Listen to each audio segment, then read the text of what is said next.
Every racer may be alone out on the track, but it takes a team to race.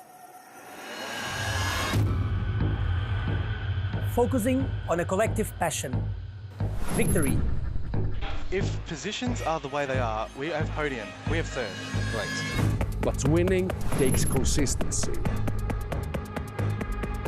And this absolutely critical factor has become the storyline of the season. Last corner right now, drive to the line. Aston Martin are your champions here at Paris. And Toyota and Cy Bishop take victory here in the Manufacturers Series final. But Mercedes-Benz, they win the Manufacturers Series here in New York. Here in Salzburg, with 3 World Tour races behind them, each manufacturer will demonstrate the strategy, tenacity, and the teamwork to be crowned champion.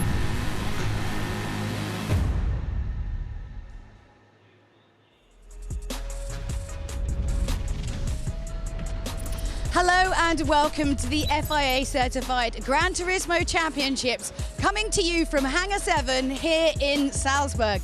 Now, we are back once more at this incredible museum, which is an homage to vehicular speed of all kind. Some incredible pieces of machinery here, but just don't touch them because you do get into trouble, speaking from experience.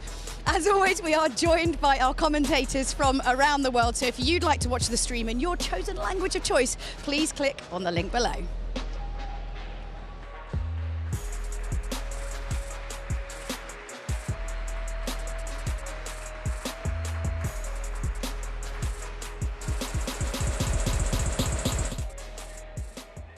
Today is all about team racing. Yes, it's time for the Manufacturers Series. And this time out, we've shaken things up just a little bit. Let me tell you how it's going to work.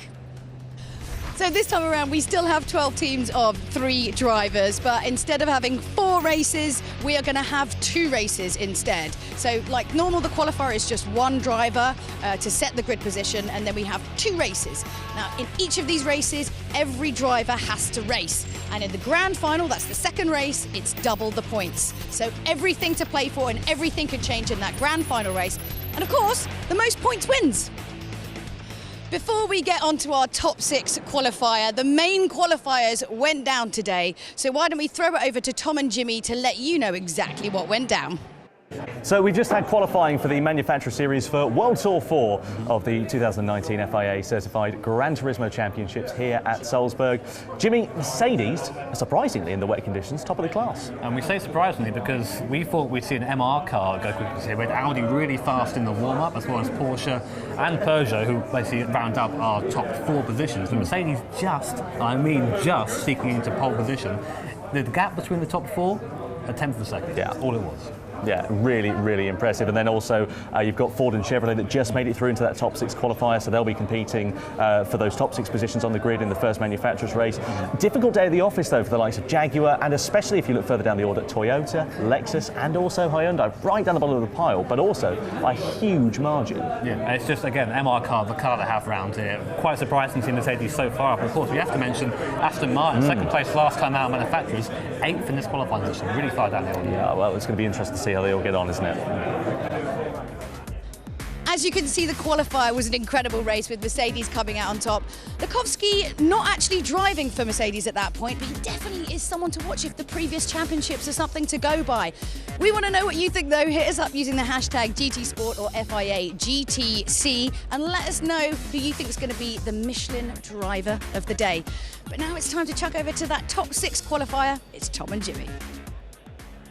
Yeah, thank you very much indeed, Julia. Welcome to Salzburg. Welcome to the Red Bull Hangar-7. It is the 2019 FIA Gran Turismo Championships World Tour 4. Listen to the competitors. Listen to the crowd here. What an absolutely brilliant atmosphere, Jimmy. Yeah, and a great location. I mean, you can see behind us, just to the right of Tom, there's literally a plane there. This is I love recording here. I love streaming here. It's fantastic. Yeah, it really is going to be exciting. Manufacturer Series, though, of course, new format for this weekend, as Julia was explaining a few moments ago. That is going to be pretty interesting to see how it all works out. Instead of having 3 individual races for each driver, the 2 longer races, all drivers included, so strategy now becomes an even bigger element to the Manufacturer Series. A bit more team focused now. I mean, before, you know, the whole point of the Manufacturer Series is you compete as a team, work as a team to try and win, obviously, as tradition with racing. But before, it was more just an individual effort leading up to a team finale. So kind of nice to see that going that way. Now, earlier on today, we had the overall qualifier, which decided position 7 down to 12 on the grid. The top 6 teams, Mercedes-Benz, Porsche, Peugeot, Audi, Ford and Chevrolet, made it through to the top 6 qualifier, and that will be taking place at exactly the same place the race will be taking place after this one. The Red Bull Ring, of course, in Austria. Group 3 cars, heavy wet conditions though, Jimmy. Yeah, that is the kicker, of course. This is actually the first, we had the first qualifying session ever in the wet, and now we're having, the first game sounds. Here we come then. We have Chevy coming across the line at the moment to start their first flying lap. Now, what do we expect here in the wet? This is the thing.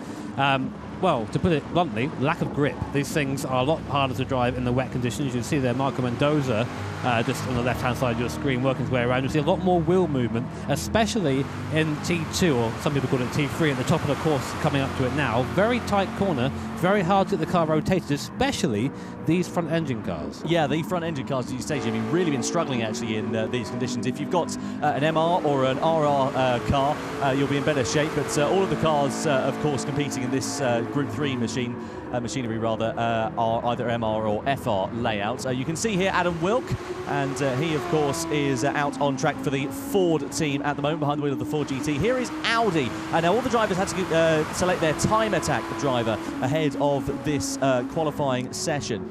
So it's really interesting to see how this is going to fare. In the case of Audi, they've got Martin Grady out on track, the British driver. Yeah, great to see Grady back here again, of course, as well. And he was someone who was saying that he doesn't really expect Audi to to do particularly well in his streams at home. But here he is in the top 6 qualifier. Someone else as well we've used to seeing is Lewis Bentley in the Peugeot. Peugeot not really been here for a while at the World Tour events. Great to see them actually finally qualify and be here. And also, they were in with a proper shot earlier of being the fastest qualifier coming into the top 6. It's going to be close. The thing is, I wonder... At this point, it's very much a toss-up as to who's going to take this. It's that close. It really is, yeah, you're absolutely right. I tell you what the interesting thing is, we were talking about the MR cars, but generally being the quicker of the cars, but this Mercedes-Benz has been hugely impressive. This, of course, is an FR layout, so front engine, rear-wheel drive, but for some reason, Tom Lartiu is able to get that car around quicker than anybody else. Yeah, I mean, you guys, again, might know him as Veloci Storm at home, and aptly doing rather well in these conditions. So first lap time gone down, 149.4. We expect to see a little bit quicker than that. Here comes Ford coming across the line now. They go 146.4. So we expect lap times quite a bit further down than this at the moment. Of course, a lot of teams coming on to their final lap as it is. Here comes Audi. Can they improve on the 146.4 set by Ford? Let's see what they do. Over the line, they do improve, yeah, 145.3. Now, what about Peugeot? They were just 15 thousandths of a second down coming through into this final sector. If they can make up that time, and Lewis Bentley is the driver who is behind the wheel of that car, squirreling ears out of the final turn. Over the line come Peugeot. Can they really put an upset into the mix? They go second fastest. Will they be able to do anything on this, their final flying lap? Porsche currently up on their time at the moment, so on the outside, the fastest time I should say, so they'll be going probably a bit quicker than Audi. Oh, big sideways there at the last corner. So easy to do that in these cars. A lot of the guys don't run traction control, they believe it to be quicker, and of course in these conditions it really does make the difference. So here comes Mercedes-Benz, our fastest qualifier from this session earlier on. Again, big opposite block out the last corner. Try and get that power down as quick as you can, but because of how these cars are, and of course because of these wet conditions, it's very tricky to get all that power down in one go. So here is Chevy. They are on their last flying lap at the moment. So this is make or break for them. Looking very much like break at the moment. Half a tenth off the fastest lap. They really need to improve right now. They're 3 seconds off the next best car, which is Ford, coming through the last 2 right-handers now. Very much momentum-based through here. You have to slow right down in the wet, though, for this right-hander, and you'll see the car is really struggling with traction. Here we go, then. So around the last corner, sideways there in that C7. Will Chevy improve coming across the line? Let's see.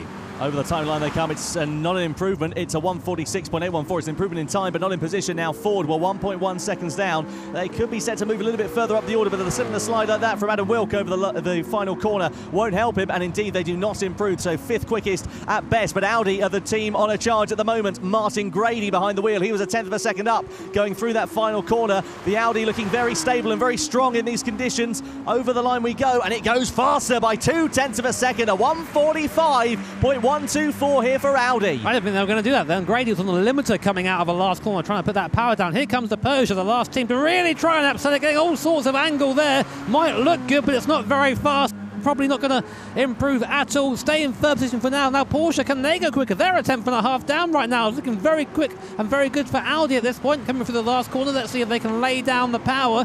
Coming down the straight. And again, sideways, Tom. Yeah, really sideways at the final corner there for Porsche. Over the line comes Sugawara. It's not an improvement for Porsche. Now Mercedes-Benz are on the move here. Tom Lartiu has got the hammer down. He's out of the final corner. Can he snatch pole position in the dying moments of the top 6 qualifier for the Manufacturer Series? Over the line come Mercedes. Can they do it? They can't. Oh my word. Audi, pole position. Martin Grady, his first ever pole position at one of these events. I can see him over there looking very happy with himself. Congratulations, Martin. What an achievement for Audi. What an achievement for Martin Grady as well.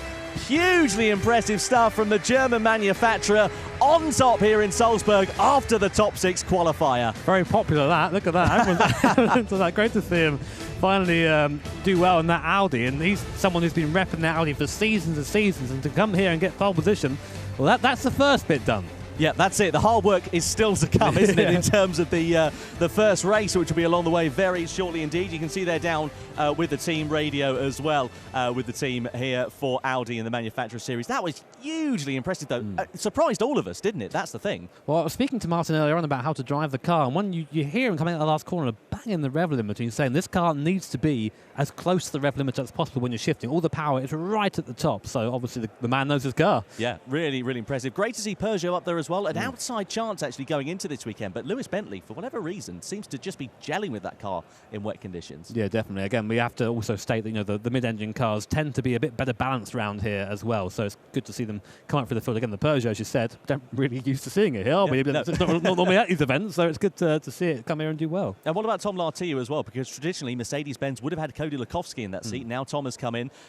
They've put him in as the time attack driver. Did a good performance there, and we thought he was ready to upset everybody else at the end of that session, but just lost out right at the end. Yeah, I think he made a mistake coming from the second to last corner, just didn't quite get the car turned in properly, understeered off, and at that point you lose the time. It's just gone. Momentum's all you need through there. So, but a good effort. Yeah, absolutely. What do you think we're qualifying. expecting for the race, though, in terms of the conditions? A race is very difficult to say, of course. Lots of tyre wear going on in the race as well. We have driver changes. It's not just down to one driver, so anything can happen. Here are our official results, Tom. Yeah, you can see Martin Grady at the top there, a 145.124 for Grady. Tatsuya Sugawara in second position, a 145.4 for him. Then Lewis Bentley in third for Peugeot, so second row start for him. Then Mercedes down in fourth. Adam Wilk for Ford in fifth position. And Chevrolet are down in sixth place. But look crucially at that gap from first down to sixth place, Jimmy. It's a huge gap, isn't it? It is, and much unlike what we're used to seeing, it's 3 tenths between first and second. You see the wet weather really being a challenge for some of the guys out there.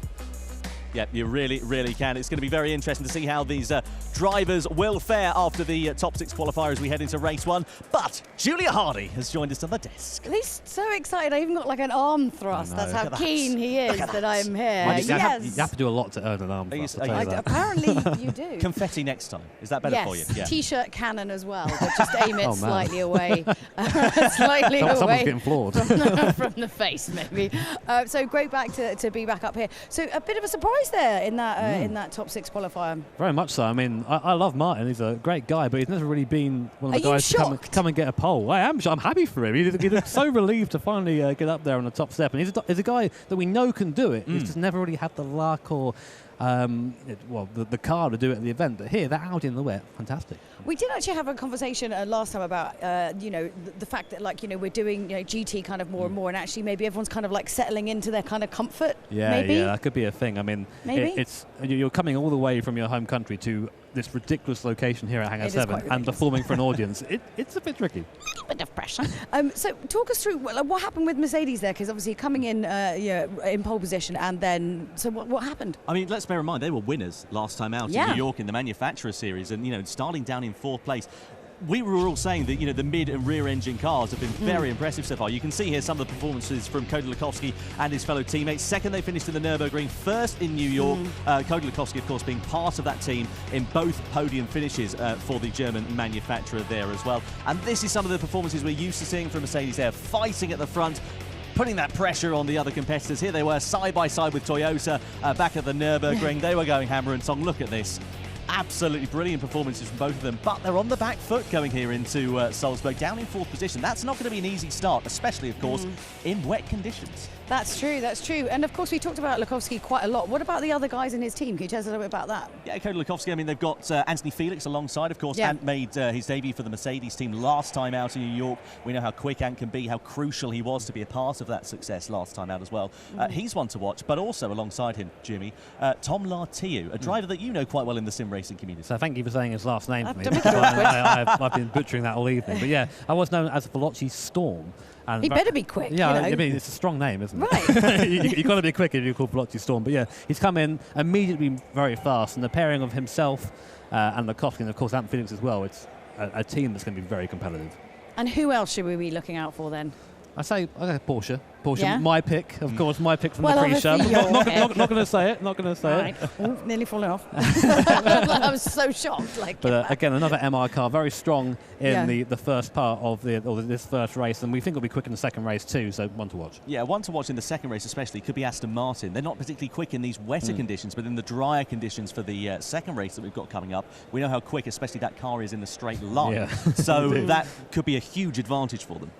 I think what's quite interesting thing I've noticed obviously about the Manufacturer Series is, like, even though we still have kind of a lot of the same faces coming back again and again, every time we come to a new championship, a new stop on this tour, there's a whole bunch of fresh new faces and a whole bunch of drivers to look out for. So we never really know what's going to happen, because all of a sudden you've got all these new variables, these new drivers into the mix. Yeah, it does add something to it, doesn't it? You know, as you say, having these new drivers, and it makes it really exciting though, because it adds that level of unpredictability that we've come to know and love with GT. And that's why we absolutely love it. So I think we should kick off this Manufacturer Series. So please be upstanding for the national anthem of Austria.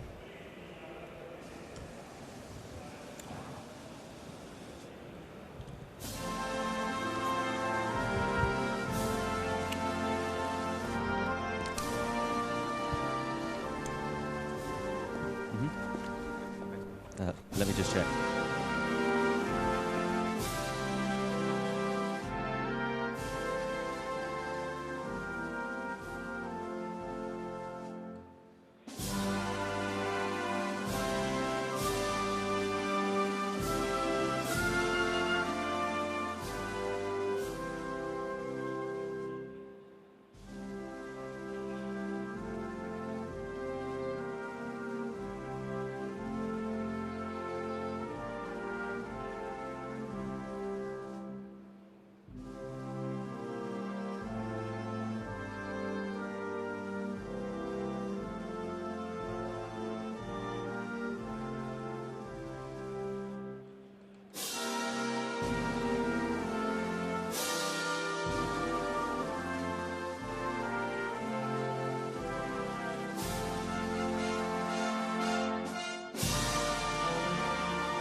The national anthem of Austria plays out here at Salzburg, our host nation for World Tour 4 in the 2019 FIA certified Gran Turismo Championships. It's time then to get the Manufacturer Series racing action underway here. Now, Jimmy Broadbent, this is going to be hugely exciting. Mainly because, for me, it's a wet race. Wet racing is a completely different kettle of fish to dry racing. All about being nice and easy on the car. No sudden movements. If you start yanking the wheel around, the car's going to just rotate on you in a way you don't want it, and you'll find yourself facing the wrong way. And that's the thing. Getting these cars out of slow corners is probably the hardest challenge for these guys, and we have two very slow corners in this course. Well, quite. It's going to be an interesting challenge, isn't it? Let's take a closer look, shall we, at the circuit we're competing on then. So the Red Bull Ring in Austria is the host of our qualifying sessions. It is the host of our first race of today as well. You can see Group 3 cars, heavy wet conditions, 17 laps for these drivers as well. Now, fuel shouldn't be too much of a concern at times 3, but tyre wear could be. They might have to pit for tyres. The average life expectancy of these wet tyres, about 12 laps. They've got 17 to do. So the smart money probably would be on taking a pit stop. Yeah, I think so. At least taking one pit stop, and of course, every driver has to do at least 2 laps in this as well. So, sorry, at least 1 lap. Only 1 lap, I should say. So maybe a good idea to get off the time nice and early and get the pit stops done. But anyway, let's see what our competitors do. Let's go to the race. So then to the grid to get the Manufacturer Series racing action underway here at the Nürburgring. And Jimmy Broadbent, this is how the grid lines up. Yes, Martin Grady, of course, in pole position in the Audi. Great result for him. In second is Porsche Sugawara there, starting that car. Then we go down to third position. Lewis Bentley in the Peugeot. A great run there from the English driver. Then we go down to fourth. We have Mercedes-Benz with Tom Latillo there. New to this series, but looking to impress. Adam Wilk there in fifth in the Ford GT. Always love the look of that car, I must admit. Then sixth, we have Mr. Schwendemann in the Chevy. Then we go down to Jaguar. Kenny Economos. See how he does today. The eighth position for BMW have Coque Lopez, of course, on the podium in the Nations Cup last time out. Third position, can he do the same in manufacture this time? Fabian Portier there at the helm of the Aston Martin V12 Vantage. Then we have Adriano Carrazza there in the Lexus, the past manufacturer's champion from last year. Can he do well for them? Sly Bishop, of course, a friendly face around here, definitely from New Zealand, I'm told by a lot of people. And Kajal there rounds off the top 12 in the Hyundai. So a rolling start then for these drivers in wet conditions, a safer bet down towards turn one, if anything. But it is such an unpredictable thing here, Jimmy, that it's going to be interesting to see how they all fare down to that first corner. I'm told that cold tyres do make a difference around here. So cold tyres going into T1 might be a little bit of an issue for some of the drivers. They won't have the grip they're used to. So we might see someone going a little bit too brave in the T1, making a mistake, and of course, not ending their race, but definitely putting a dampener on it. Of course, we're using the Group 3 cars, as you can see, full-fledged race cars, lots of aero, lots of grip, and equivalent to the FIA GT3 class of racing. So round the final corner, the drivers will come then, the Red Bull Ring. Race 1, of course, don't forget all 3 drivers will be competing here in this race, so strategy, pit stops and tyre changes are going to be very interesting indeed. Porsche alongside there in second position, then comes Peugeot and Mercedes-Benz. That is a view of the big screen here at the Red Bull Ring. There is the Red Bull X2010 from Gran Turismo 5, but we are ready then to get racing action underway here. The Manufacturer Series in Salzburg is go. Good start then from Porsche as they all dart into the slipstream and try and get the drag down towards the first corner. Porsche into the slipstream of Audi, and then you can see side-by-side action as well as Ford trying to go up the inside there of Mercedes-Benz down towards the first corner. They all managed to make it through in the front echelons there. Mercedes shuffled out wide against Ford, and Mercedes going down into 5th position off the start. Yeah, bad stuff for Mercedes there, but it's a long race. It's won 17 laps, so don't get disheartened just yet. Of course, Martin Grady there for Audi leading up towards T3.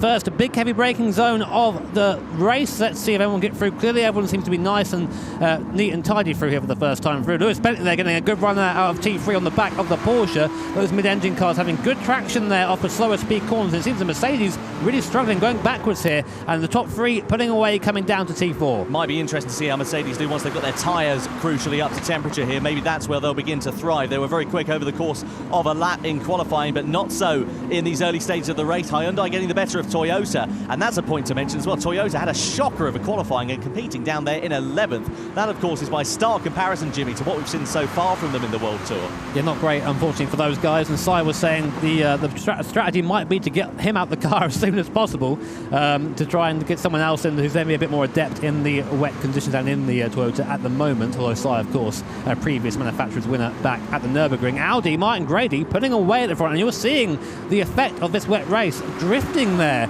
coming into the last couple of corners. It's very easy to do that, but you don't want to go too far around. Once you get a little bit too enthusiastic, you find yourself facing the wrong way very quickly on board with the Peugeot, Tom. Yeah, riding on board here with Lewis Bentley, who is behind the wheel. He was the starting driver there for that team. Of course, also in that manufacturer, they've got Okamoto and Castro to come as well. You can see there Takuya Okamoto, Richard Castro, the other drivers. There is Lewis Bentley in the top left-hand picture of your screen at the moment. Are they going to be able to do anything and close that gap down to Porsche here in the early stages as well? And when will they opt to put Bentley out of the car and put Okamoto into it as well? That is going to be one of the most exciting points, is when they will decide to make those driver changes. Well, of course, Bentley was a qualifying driver, so we know he's got some speed in him, so it's likely we'll see him actually do a few laps, I imagine, before getting out of the car. No one opting to pit just yet. As I said, each driver has to do a minimum of 1 lap, so from now on they can change. Meanwhile, in the background, BMW and Jaguar going head-to-head, coming down into T3, and Jaguar being forced out wide there. Not sure if there is contact, but I was told earlier on, if there is contact between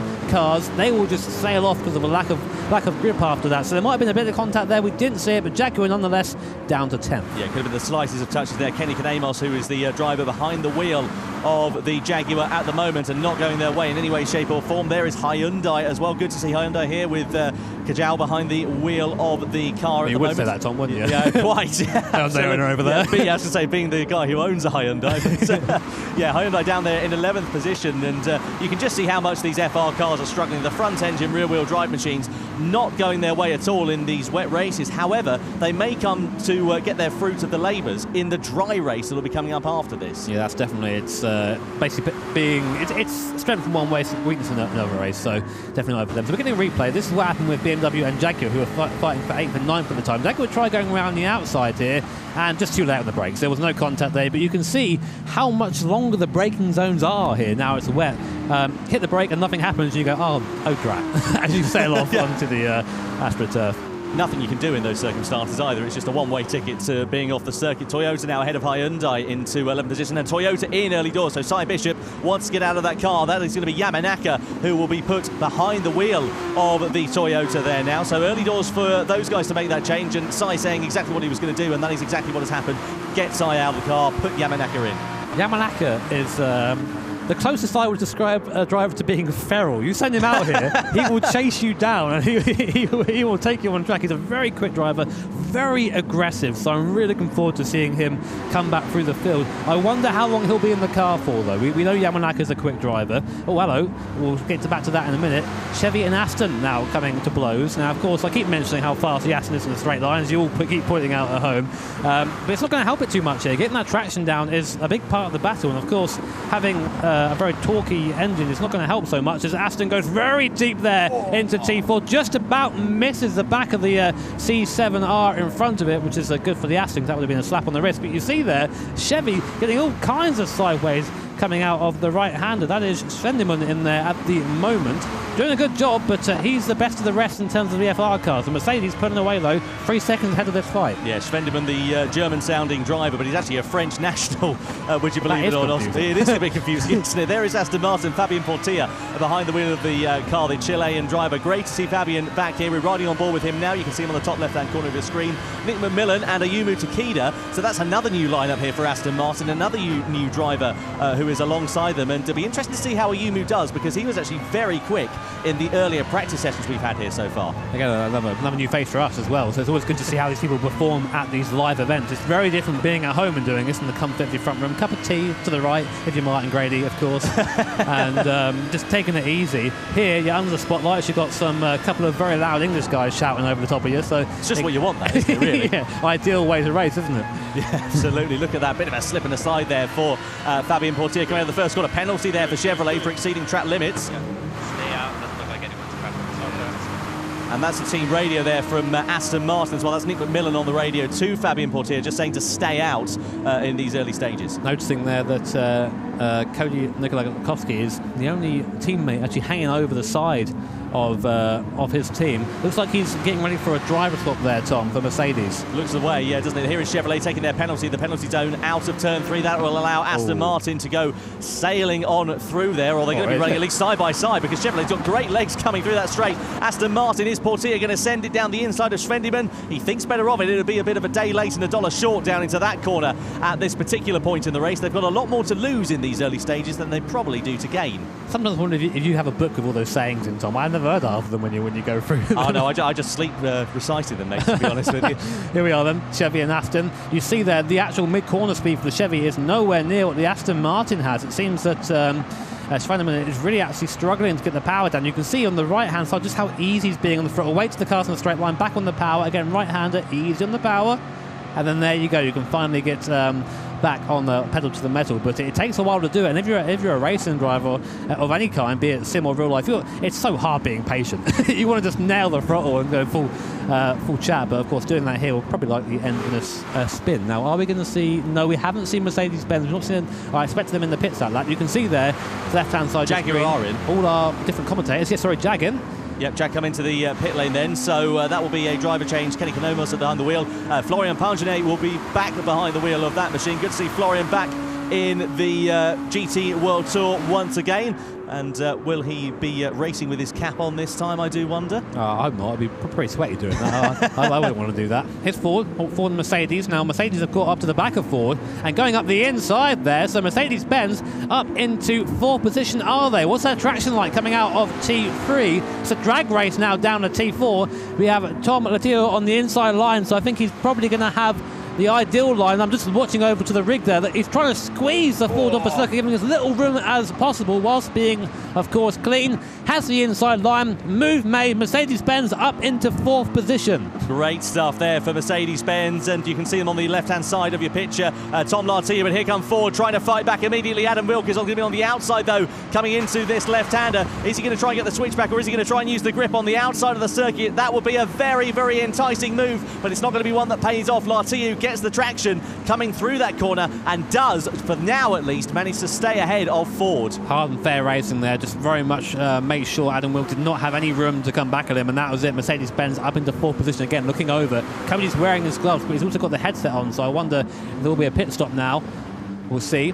Ford, of course, Adam Wilk at the wheel of that, a bit of a veteran at these events right now, been to a few of these over the course of his time in Gran Turismo, and has only really got better, I think, Wilk has. He started off being someone who's, fighting to get through to repechage events in Nations Cup, and now someone who is quite quick in the manufacturers. Speaking of manufacturers, Aston Martin into the pit lane. Yeah, Fabian Portier out the car. Nick McMillan will take the wheel of that machine there then. So Fabian Portier jumps out. He will go on to team radio duties and team manager duties for now. And you can see also Hyundai into the pit lane there from 11th position as well. So out of the car will come Kajal, and then Cy Cotton will go behind the wheel of that machine. So a new name into the manufacturer series all the way from Wisconsin in America is Cotton as well. Good to see another new name in the manufacturer series here as well. Actually, his first time out of Europe, into Europe rather, I should say, out of America here this weekend. So a proper step into the unknown there. Imagine doing that. Imagine your first time into Europe on a 12-hour flight or whatever it was, or something silly like that, and then coming here and performing at the highest level. I mean, that is something that we can share with our real-life counterpart racing drivers. So here is the Porsche right now, having a bit of a sideways moment coming out of T number 4. Mercedes starting to pull away now from Ford. It seems that Tom is getting a little bit more familiar with that car. And when I say Tom, I mean Tom Latio, not Tom next to me. He's, I am more familiar with it, but just not in the sense that Latio is. You'd be off in the gravel if it were you. No, well, thank you very much. So will I, don't worry. Yeah, I was going to say, speak for yourself, commentators race earlier, missed the 2 spins. Oh, there it is. There it is. Well, here at BMW, they're being hounded by Lexus now on lap 6 here at the Red Bull Ring. Lexus have really managed to close up that gap. Of course, the reigning Manufacturer Series champions of 2018. Adriano Carrazza behind the wheel of that car at the moment, behind the wheel of the BMW. It's Koke Lopez. Here a Porsche into the pit lane then. So they come into the pits from 2nd position then in this race. And it'll be Sugawara out of the car and Carmo who will go behind the wheel. There is Sugawara just taking out of his car. Then Carmo now goes in, and also Chevrolet into the box as well. And that'll be a driver change. Svendibin out and Avicino comes into play there. Yeah, Carmo, another fresh race for us in the Porsche. So I'm interested to see how he's going to perform now under the pressure of these live events. Meanwhile, at the front of the field, Audi still leading. Martin Grady yet to make the stop. Lewis Bentley, same position for him as well as Mercedes. You can see though the gap starting to open up a little bit. 2 seconds back now are Peugeot from Audi, and then 4 seconds behind them are Mercedes-Benz. Chevy there coming out into 8th position. I'm really loving this picture-in-picture stuff. I must admit, it's great to see the guys actually having to physically get in there and change drivers. Tom, tyre strategy.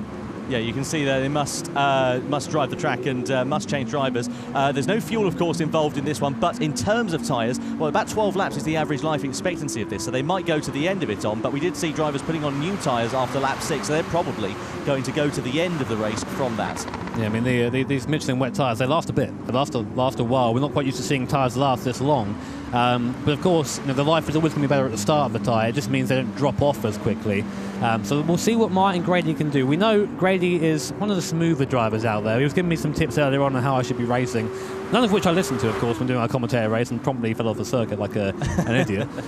Let's see if it's a different line, though, into the last corner. Is he going to pull over to the right-hand corner now and come in? No, maybe just a little bit too quick on the entry. Sorry, Tom, go ahead. I was going to say, I'll tell you what, BMW must be feeling sick as a parrot now. Here is Aston Martin. Come back to them in just a few moments' time. They're just in front of them is Chevrolet. Then Chevrolet sending it straight off at that corner, allowing Aston Martin to pull alongside. Chevrolet getting a bit slidey as they get back onto the gas, but Aston Martin still managing to get ahead. So Nick McMillan now up into P8. I was just saying BMW must be sick as a parrot as Ford are into the pit lane, because they haven't made a stop yet, but Porsche are still ahead of them there on the road. So they are just, what are they going to have to do? They're really not having a good time of it so far. Yeah, it's not going to be a race for them, I think. It's interesting to see the telemetry for Nick McMillan. He wasn't on full throttle until he was in 3rd gear. He's really having trouble getting out of those slow speed corners in these wet conditions. Here they come then down to T1 for the 8th time, and wow, Nick there. Nick, easy on the right hand, mate. You know, Nick, of course, has real life racing experience in the wet weather as well, so that will help him a little bit. But that Aston Martin seems like an absolute dog in the wet. Yeah, former GT Academy winner is Nick McMillan. I was talking to him about that car earlier, and he said it's a bit like a table effect that these drivers have got going on. They turn it into that corner, and then the car just wants to understeer like a cross-channel ferry. They get on the power, and it's like a dog on a polished floor, essentially. He's got the book out here. I've been reciting it. I'm going to start banning that book. Yeah, but he's really having a difficult time, is Nick McMillan. Former GT Academy winner, of course, as well, is McMillan, and as you said, Jimmy has a lot of real-world racing experience, so that'll be doing him some favours here, but it's just not doing him any good in this car at all. He's just not able to explore his full potential that we know he has. Well, there you go. You're seeing now firsthand just how tricky it is to navigate these Group 3 machines around the Red Bull ring here. Any mistake you are punished for very quickly and very harshly. You see even half throttle there, and the V8 torque there just sending the car sideways. That's Michael Vincino there. Spoke to him a bit earlier on. He was very happy to come back. He made his debut back in Paris, and now we have Mercedes-Benz from third position into the pit lane, and Cody Nikolakowski now getting into the car. Now, have they done enough to leapfrog Porsche here in these circumstances as well? That's going to be the interesting thing. So new tyres on that car. Cody Nikolakowski behind the wheel of the Mercedes-AMG. Porsche do go ahead, so they haven't done enough to get ahead of Porsche on this occasion. They are going to emerge, just coming out a little bit. So they'll be about a second or so down as they come back into play there. BMW into the pits then for the first time here in this race. Now, where are they going to emerge as well? Coque Lopez out the car. Nicolo Rubilar, of course, Nations Cup winner from Paris, goes behind the wheel. For now, here is Cody Nikolakowski there in the top left-hand corner. Very familiar looking picture for us. Very relaxed driving style. Looks very intense though when he's driving. In his eyes, you see, it looks like he's looking through the monitor rather than looking at it. We'll see how he performs. We know he's quick, and of course Mercedes, the winners last time out at New York. Two of the drivers being retained from that team, coming down to T4. Now there is Porsche in front. We're getting an idea of the distance on circuit visually. Doesn't look that far away, but that's 2.6 seconds there. And of course in the wet those gaps are kind of widened somewhat. Yeah, it seems to be the case as we're riding on board here at Cody. Look at the corrections he's having to make of the steering here. Turning in, look how gingerly he has to try and make that apex there. Multiple corrections at the steering wheel, onto the power relatively smoothly, but again, not as smooth as, of course, it would be in these drier conditions. So the grip levels are very, very low out there. These Michelin wet weather tyres are doing a good job out there so far on circuit, but it's still a big old handful under the conditions for these drivers. And you can see, of course, they've got the spray to contend with there as well. Now, Audi, the race leaders, coming to the pits. So Martin Grady will get out of that car, and behind the wheel of the Audi will now come Hayden Hunter. Again, a new name in the Gran Turismo World Tour. And what is the American going to be able to do with his first time ever at these World Tour events? Will he be able to help Audi and help them thrive in these conditions? But Peugeot take up the lead. They haven't made a stop, though, crucially. No, yeah, Lewis Bentley's still in the helm of the Peugeot there. I've got to say, great opening stint there from Martin Grady. Did the job well, pulled away from the front, didn't look back, and gave a little bit of a gap to the car behind. We'll see what that gap is properly when Peugeot come into the pit lane. Now, they still have two drivers to get through Peugeot, so Lewis Bentley is probably going to have to pit in fairly soon, unless they're going to try and do Lewis going very far and then bam, bam, very quick stops at the end. Sure. We'll have to wait and see. We're having an investigation there for Chevrolet and Jaguar. We've not seen why that is. There's a penalty given for Chevrolet there, so presumably there's been a bit of contact between them. Yeah, a little bit of argy-bargy, as they'd say back in the day. So we'll see if we can get repaired that at some point. But meanwhile, here is Porsche, and there is Cody in the background. The gap is coming down about half a second since the last time we checked. So Cody seems to have the legs on the Porsche in front. But at this point, really, for the win, it's not looking like it's going to go Mercedes-Benz way. It has to be a good couple of stints, I think, for them to get back into contention. I think the thing is here, if they're not going to be fighting for the win damage limitation, get themselves the best grid spot possible for the grand final race coming up after this one, because that is where they're going to thrive on the long straight at Spa. The FR car layout works really well at Spa. You can see there are no penalties issued following that incident between Jaguar and Chevrolet. We haven't seen it on screen. We know a penalty was given for Chevrolet there as well for one reason or another, but either way, interesting to see what's going to happen. Now, what about Porsche here as well? Behind the wheel of that car at the moment is Carmo, and will he be able to do anything? Will he be able to close that gap down to Audi? There is Mercedes-Benz, though, close behind, and Cody Nikolakowski, in turn, is trying to close the gap down to Porsche. So two German manufacturers potentially battling for the podium positions. Could be quite an enticing little duel. I'll tell you what, it was free, really, to include the Audi in there as well, but it's so tricky to just jump into the car and get up to pace straight away. There's a lot to be said for someone who's able to do that, and you're seeing a bit of a difference here. Cody, he's been to a lot of his events before. He knows the drill. He knows everything goes down. He's got into the car straight on the pace. As a result, now it's about a second he's taken out the Porsche in front. So at this point, I think it's definitely one to watch. Aston Martin into the pit lane.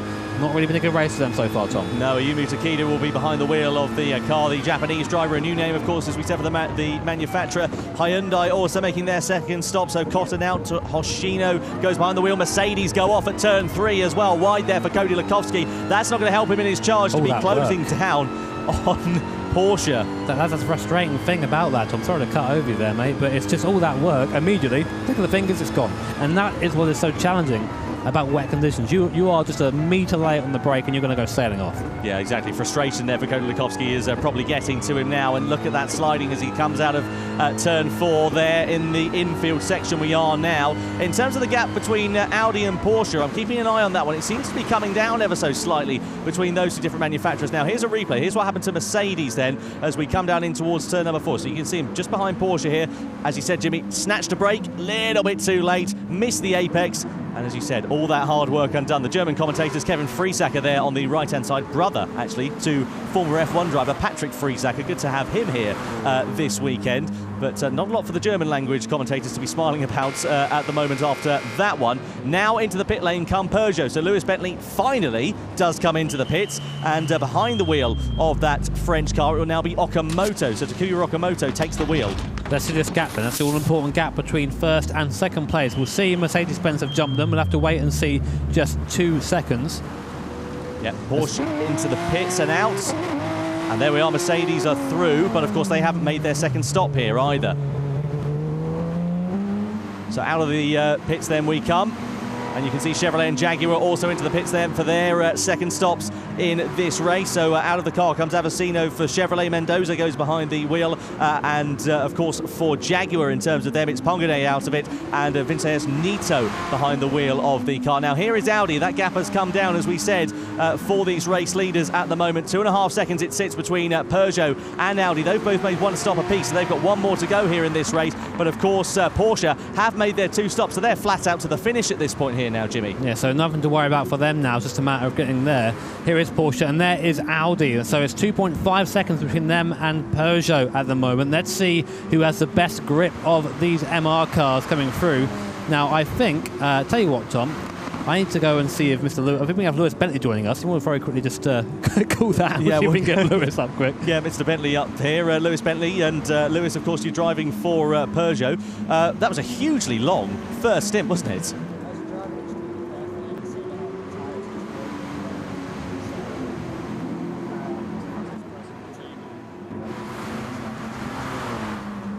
I think we're having some audio issues here, Lewis. We can't actually hear you there at the moment. We'll try and get your microphone working and just say... we can hear him. We just can't hear him in our ears, so there you go. I wanted to ask Lewis, what's it like being out there in those conditions? Of course, a live event. Oh, saying that, sorry. Audi in, does this surprise you? Not really. I was expecting them to pit lap 9 halfway through the race with the tyres. Yeah. So they make the race too hard with tyres.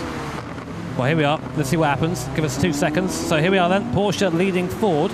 Where are Audi going to come out? So we've got 1 last stop. The Porsche, the time is done. So only 7 tenths now behind Peugeot at this point.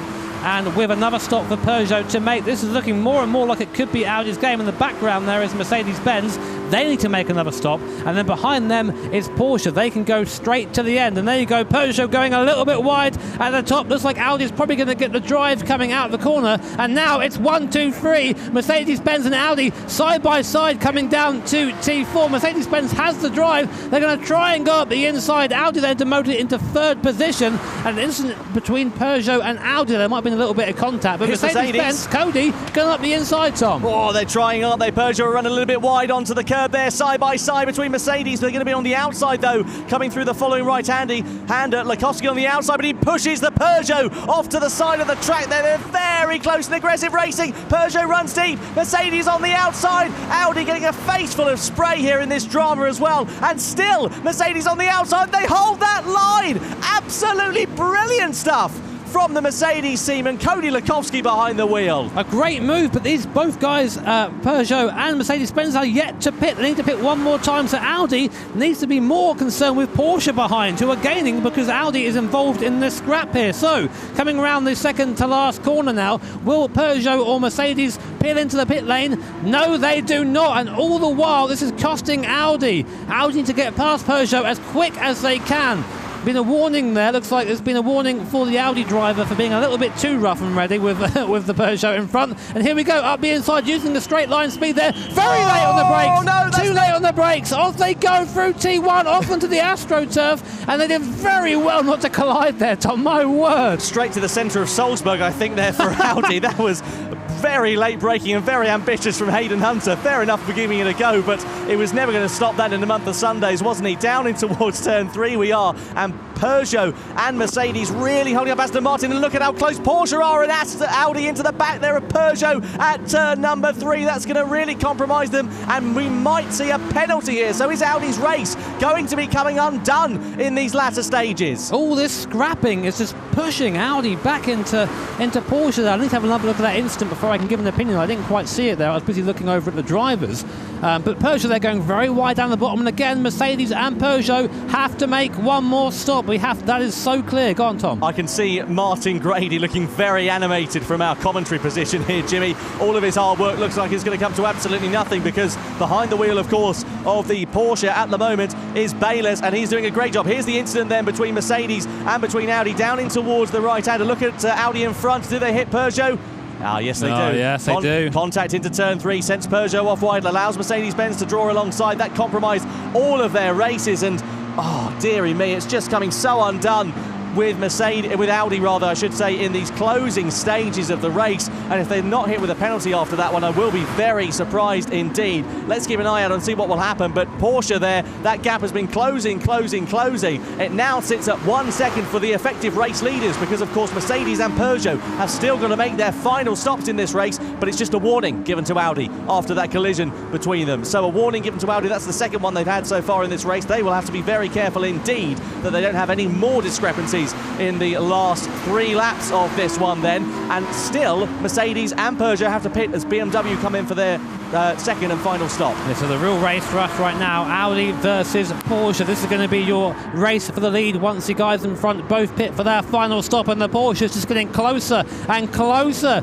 to the Audi. It's been a good drive from Pettigini, a little bit spooky every now and then, a little bit late on the brakes in places, but he's doing okay out there. But the Porsche behind is just quicker at this point. Only a couple of laps left. I'm unsure if Audi can hold off Porsche. We'll have to wait and see. Yeah, it's going to be a very, very interesting time of it. Here is Tristan Bayliss behind the wheel of the Porsche as we ride on board with him in third position. Road Beef, as he's known, so if you've been watching our top 16 Superstars races for the North America region, that'll be a name that's very familiar for you indeed. Tatsuya Sugawara and Daniel Carmo, the other drivers, making it 3 different nationalities competing within that team now. But what Audi need, they need some clear track. They need Peugeot and Mercedes-Benz to go into the pits as soon as they can at the end of this lap. Otherwise, it could cost them the race victory here. Well, we'll see. Of course, it's all part of racing. There is no obligation for Mercedes or Peugeot to get out of the way at all.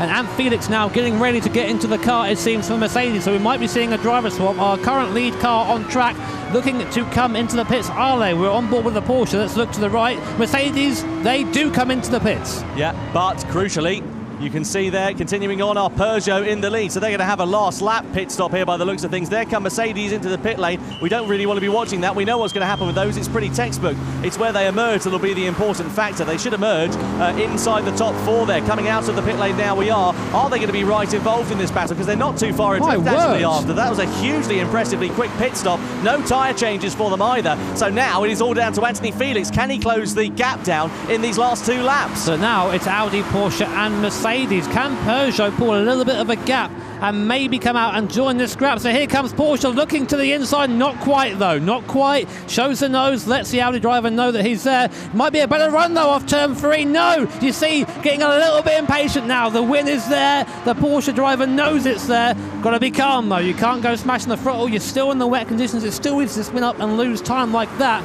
This is going to be a fantastic finish. Can Bayliss do anything here against Audi? But surely Okamoto's got a pit at the end of this one. That's the last opportunity that he will have, and then we will have a final lap 3-way scrap for race victory between Audi, Porsche and Mercedes-Benz. So there is Audi, there are your race leaders, there's Porsche, and there is Mercedes-Benz with a very fired up Anthony Felix behind the wheel. Yeah, I saw him clapping before getting in. He knows what's at stake here. He's going to do his best to try and stay with these guys in front. So here is Audi. It's their race to lose. It's a very short lap here as well, Jimmy, so he's not going to have a lot of opportunities to try and find his way past. That's the crucial thing. Yep, so here we are then. Coming on to the last lap. Now we expect to see Peugeot peel into the pit lane here. If they do not, then they will be likely disqualified from this. Let's see. Peugeot there out front, peeling into pit lane. Now Audi is finally released, and it's going to be Audi versus Porsche versus Mercedes-Benz. Now where will Peugeot come out? It's only one lap to do at the end of this race here.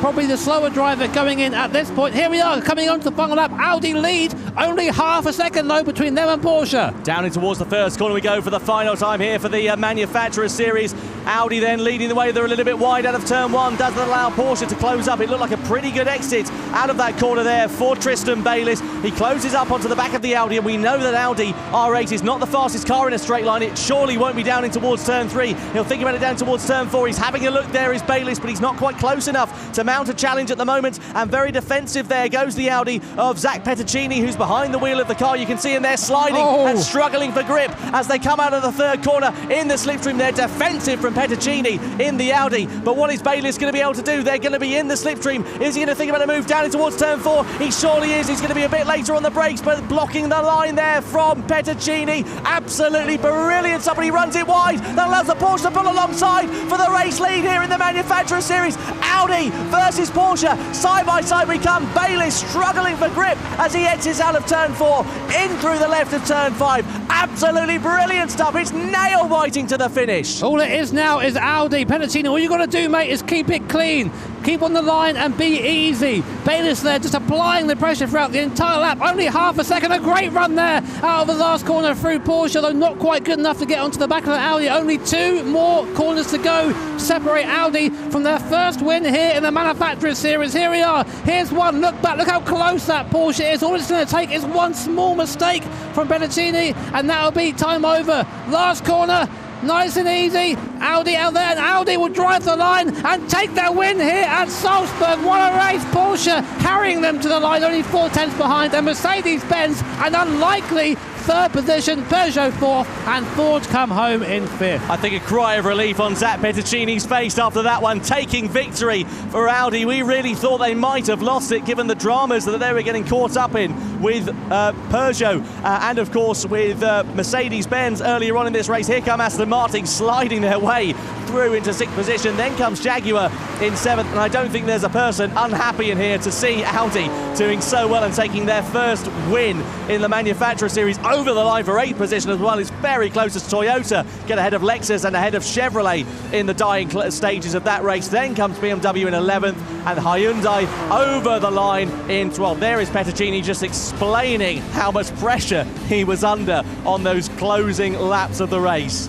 He positioned the car so well at the end there in the overtaking zone, just drove down the middle of the road, drove to the apex, really made it difficult to get by. And of course, traction is where the MR cars are their best, and Porsche tried to just out a T4, tried to get on the power early, just couldn't quite get it put down, and that slide was what essentially won out of the race. Absolutely amazing stuff there from Audi. There is Zach Petruccini. He can hold his head high after that one.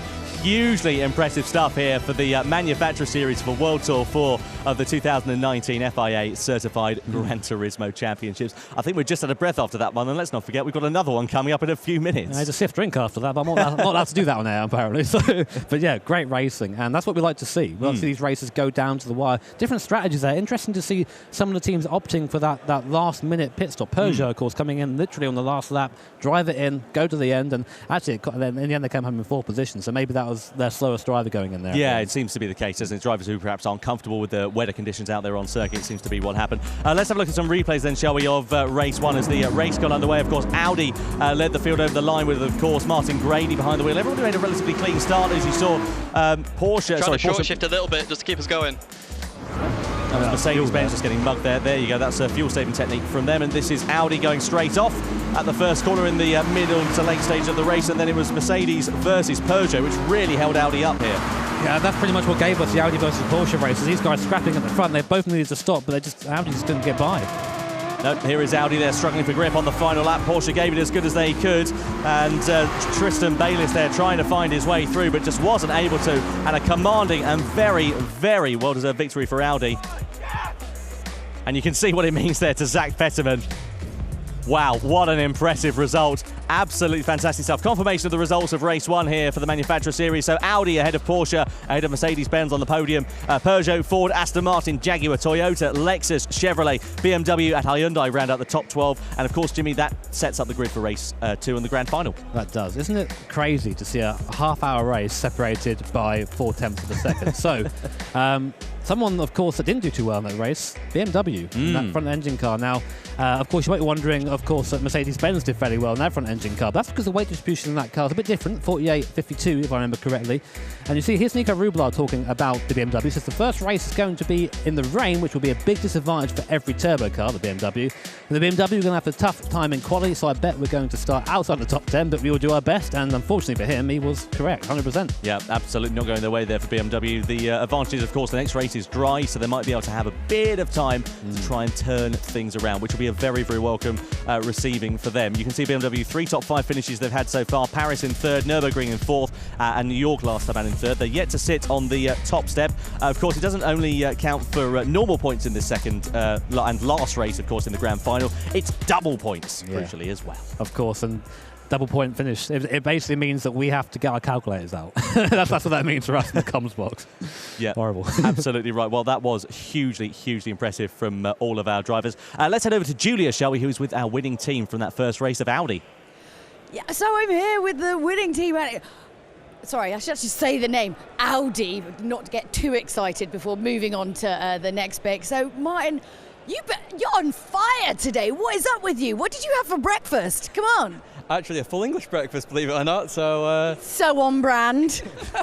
Absolutely. Yeah. But yeah, in that race and just in qualifying, I just put my head down and just went for it. And yeah, the Audi Express, Tidge is on fire. We are here right now. Because I mean, you know, you've been here. I've seen you at so many different events, and you've always kind of not quite. What is it? You've obviously come with the right mindset this time around. What's changed? Well, it's like for Team Audi, we've been working together. So it's not just us 3 drivers. We've got another driver here, and we've got like 10, 12 drivers that have all talked to each other. Yeah. So we help with strategy, we help each other practice and get better, and then we've come here and we've done what we've done, basically. I mean, you have done what you've done. So talk us through a little bit about, what do you feel about the new kind of manufacturer series structure? How was that? I mean, going straight into each one of you taking a turn, how was that? A lot of pressure from the start? I love it. I think it's more comfortable just having the longer race. So you know that you can still warm up, find your rhythm, and then just go out. Little mistakes, nothing to... No, I think Martin had the gap, so I just could keep it cool, and then, do a short stint, and then pass it on to Zach. Yeah, and how was it, driving in the wet? That was, I mean, it was kind of, it's kind of mean to start with that. How did you find it? Oh, that was extremely stressful, honestly. Yeah. I mean, the first couple laps, I knew the guys ahead of us had to pit.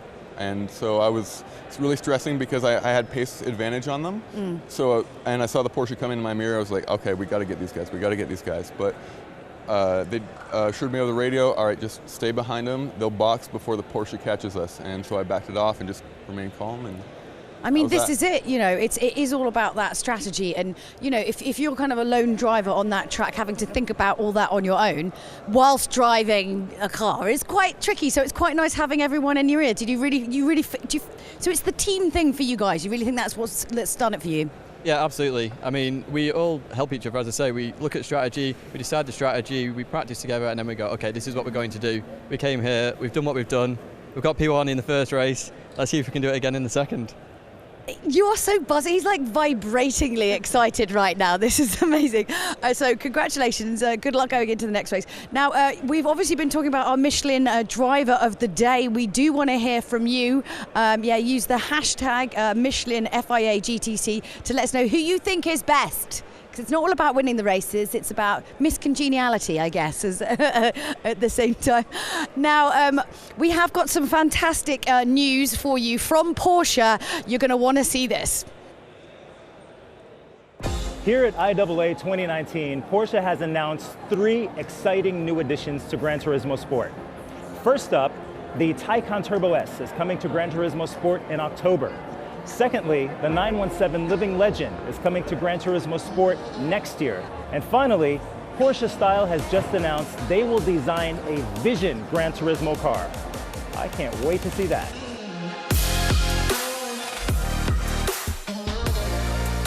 Porsche Taycan というのは、ポルシェの皆さんが作り出す全く新しいドライビングの世界、グランツーリスモの中で体験できるというのは素晴らしいことだと思っています。それが、体感がグランツーリスモに収録される理由ですね。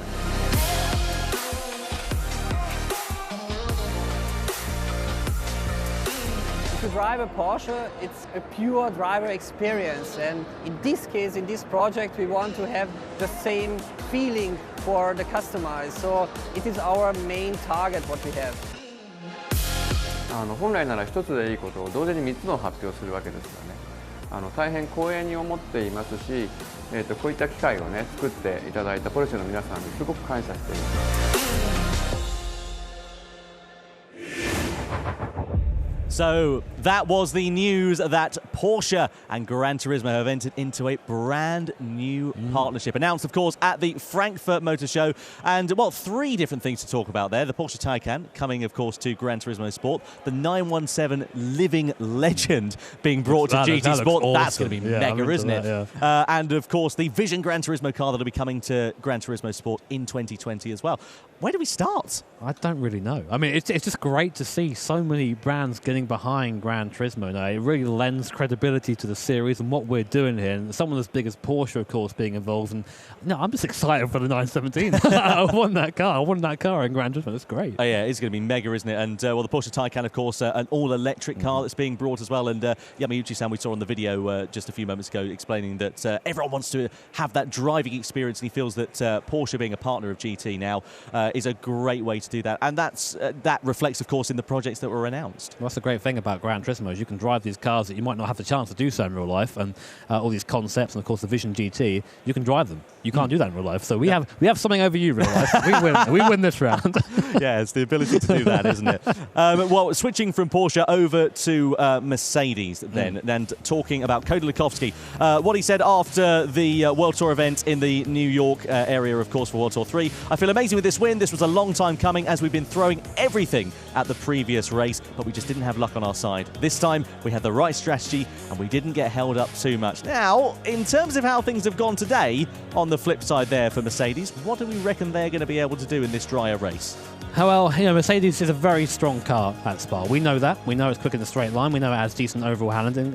I think it's probably the most balanced GT3 car out there, so it could be good for them. Of course, at the moment, they're sitting down in 3rd position. Now, I was told earlier, the way the points work, if someone on the podium in the first race wins the second race, points-wise, they will win. Exactly. So there's definitely a chance for them to come away with this. Yeah, certainly is for Mercedes-Benz. It'll be interesting to see how they get on. You can see Audi and Porsche at the top there, then Peugeot, Ford, Aston Martin, Jaguar, Toyota, Lexus, Chevrolet, BMW and Hyundai here as well then. So that is how it all sets up ahead of the race. In terms of Aston Martin there, Jimmy, they're down in 6th position. Of course, finished on the podium last time out in Paris. Won, of course, the Manufacturer Series event back in Paris as well. Can they try and turn their fortunes around to get onto the top 3 positions? Well, we know that there's always that fighting spirit in Team Aston. I mean, 2 podiums, 1st and 2nd this year.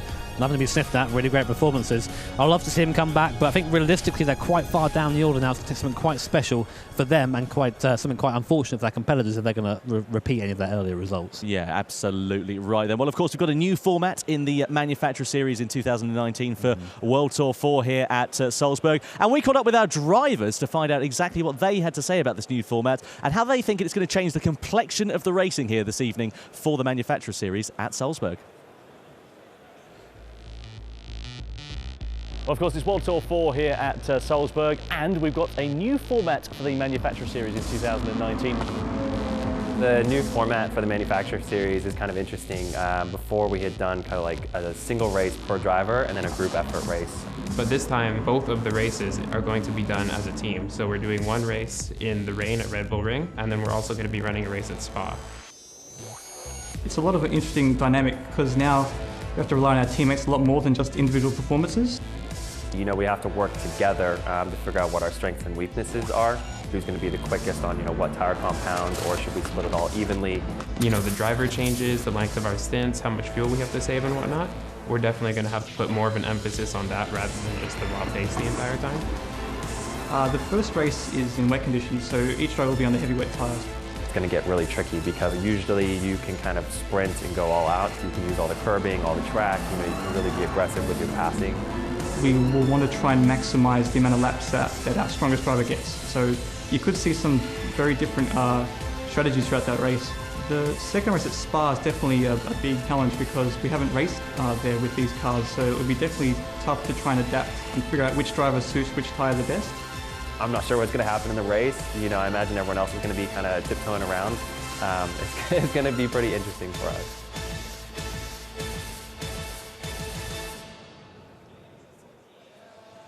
You know, I tell you what, Tom, something that I love about Gran Turismo and about esports is that we are constantly adapting our series. You know, it'd be very easy to say, you know, we've been running this for so many years, but we think there's a better way. We've gone for it, and that's something you don't really see in the real world. I really enjoy that. That's the great thing about GT Sport is that you have they have the ability to be able to do something like that. You know, change it up a little bit, see if it works, give it a go. Why not? At the moment, it's working quite handsomely, I have to say. I think so. And let's shift our focus then to the grand final race, shall we? Spa-Francorchamps is going to be the circuit the drivers will be competing on. A circuit really that needs no introduction if you're familiar in the world of motor racing.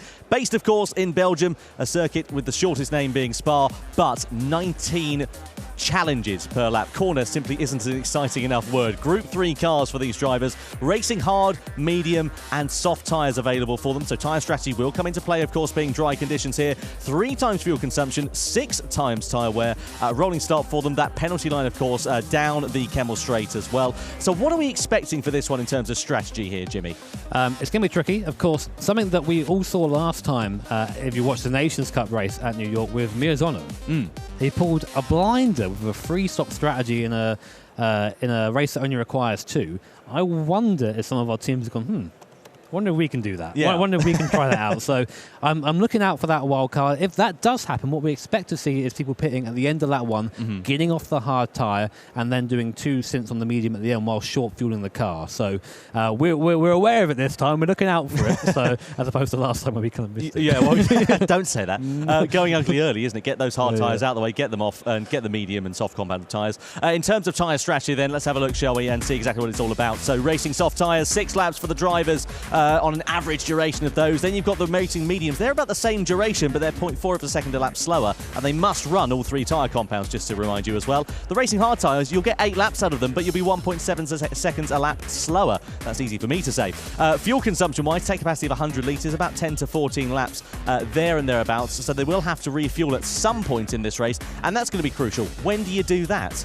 That's what we're talking about, really. Do you want to go out there and short fill the fuel as much as possible and just not have that time in pits and then maybe have a big stop at the end? That's all part of it. That's all part of a strategy. And these guys have all been discussing that, as Martin Gray said earlier on. It's a team effort. You sit down, you discuss it together, and make sure you get things right. Also, it's Petanici? Petticini's probably a cheese, not isn't it? Goodness me. Well, let's get ready to get the grand final underway then, shall we, for World Tour 4 of the Manufacturers Series here at Salzburg.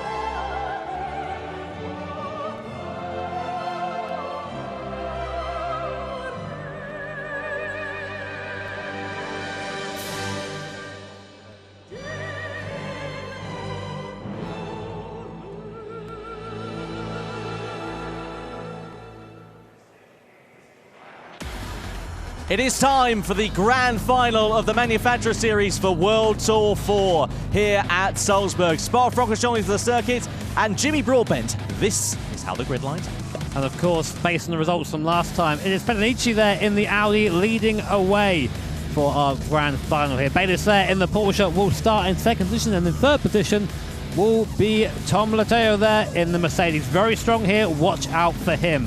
In 4th we have Lewis Bentley in the Peugeot. Someone who says he's not too confident here of the straight line speed of the Peugeot, but hopefully he can do well. Wilk there in 5th position in the Ford. Then in 6th we have Fabien Portier, of course, a bit of a mainstay here in these series, starting in 6th in the Aston. Watch out for that in the race. We have Neto there, the Brazilian driver, starting in 7th. Car Hellfire, you might know him from the Superstar races. Then there's Cy Bishop starting 8th there in the Toyota. A little bit better than their starting position in the first race, but not much better. Beauvoir there in 9th in the Lexus, the reigning manufacturers champion from last year. Then Avancino down in 10th in the Corvette.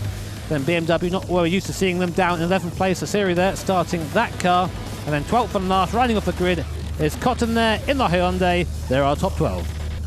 So we were talking about a world first, of course, with Gran Turismo last time out being the wet race that we had at the Red Bull Ring, but this is a bit of a first as well. Sunset conditions at Spa-Francorchamps, so headlights on. We'll see some flashing, I'm sure, to try and distract the drivers as they try and get past. I'll definitely do that again, using the Group 3 cars as we did in the first race. Wider bodies and aeros, as you'd imagine, over the road car. Lots of grip, lots of aero, and equivalent to the FIA GT3 class. Now we're getting our first view of what the drivers and teams are going to be doing. Audi and Porsche both opting to start on the medium tyre, whereas Mercedes-Benz and Peugeot are looking for an attacking strategy at the start, both on the soft. So you can imagine that Mercedes and Peugeot are going to be significantly quicker, of course, in the early stages. Jaguar, Toyota, Lexus, BMW and Hyundai all starting on the hard tyre, so expect them to do very short first stints as they get ready then to come through the bus stop for the first time, and then they'll come over the timing line here at Spa-Francorchamps to get this one underway. You can see all of our commentators here at the event in Salzburg as we get ready around the final corner. The Manufacturer Series Grand Final for World Tour 4 is underway here at Spa-Francorchamps. Audi lead the field over the timing line, then Porsche immediately darting into the slipstream. Keep an eye out for Mercedes and Peugeot as we head into towards the first corner. Porsche already on the defensive. Mercedes braking so late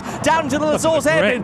Look at that, absolutely amazing stuff. And Mercedes clean around the outside of Porsche as Peugeot get a little bit squirrely out of the first corner. Now we're side by side on the run down towards Eau Rouge and Raidillon. Audi have held on to the lead, but Mercedes-Benz, as we come in towards that uphill section of turns 3, 4 and 5, into second place. Oh, a little bit rough there over the top. You can hear on the team radio there. Oh, Peugeot big off into the wall. Peugeot off into the wall in the early stages. Huge drama on the soft tyres, so that is going to be an absolute mayhem for their strategy. And here we are then side by side for the race lead on the Kemmel Straight, down in towards Lake Combe. Mercedes on the outside, Audi on the inside, side by side action. Here come Porsche into the play as well. Mercedes into the lead, Porsche around the outside of Audi into second place. And there it is, Mercedes showing their intention nice and early up into first position with some audacious moves. The grip on that soft tyre, I do not believe is only 0.4 of a second of that quicker. I'd say it's more 1.4 seconds of that quicker, seeing how easily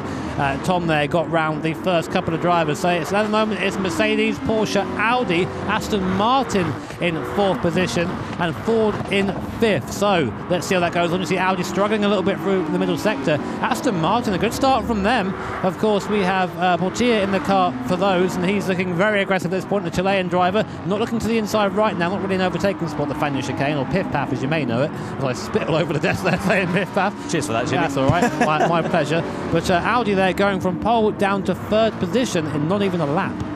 Well, big drama there then for Audi in these opening stages of the race. Then going through the right-hander we are. Look at Aston Martin now beginning to pile the pressure on to Audi. Third position they are in here in this race, and putting the pressure really now on to the German manufacturer. Just bumping them along as they come in towards the Blanchimont flick of the left-hander. Then they'll come into the bus stop. Will we see Aston Martin trying to set up a bit of a move against Audi there? Will Audi go defensive down in towards that corner, which could potentially compromise their drive onto the start-finish straight? Heading into that bus stop we go. No moves being made there for those guys. However, keep an eye out in the background. Looks like Chevrolet, they were up the inside of Jaguar for 7th position, so nice stuff there early doors for Chevrolet. The American moves ahead of the British manufacturer, who also come into the pit lane on the hard tyres. So they did exactly what you said there, Jimmy, off of the hard tyres early and then straight onto the medium compound. Yeah, good idea to do that, to be honest.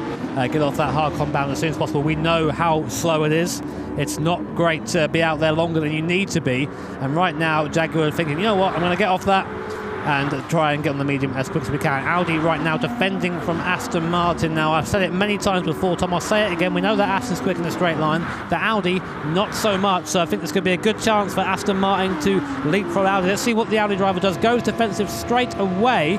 I'll tell you what, that Audi's pretty quick in the straight line now I'm thinking about it. Not too bad actually down the Kemmel Straight, is it? Audi not able to, or not being attacked there, rather I should say, by Aston Martin. But look at the train of cars following Audi here in these opening stages. Third all the way down into 7th position there with Chevrolet right at the back of this train. So is anybody going to be able to close up? And all the while they're involved in this train, involved in these battles, it's allowing the top two to break away. Now here is Peugeot over the top of Eau Rouge and through Raidillon. They get it all out of shape on the exit, slip and a slide straight into the wall and straight across the track. They were they did get collected there actually by Lexus and that in turn also ruined their first race and first lap there as well. So huge drama for the French and the Japanese manufacturers. Same for Lewis, really. He did that to himself, just got loose, got a bit too fast over the top. They see kind of a bit of a smile on his face, but he knows already that's their chance is really over and done with for now, right down the bottom of the field. Meanwhile, someone who has been driving very well so far is Latioa there in the Mercedes-Benz, just ahead of the Porsche you're watching on your screen right now. 2 seconds they have over the Porsche. They are, of course, on the softer tyre, so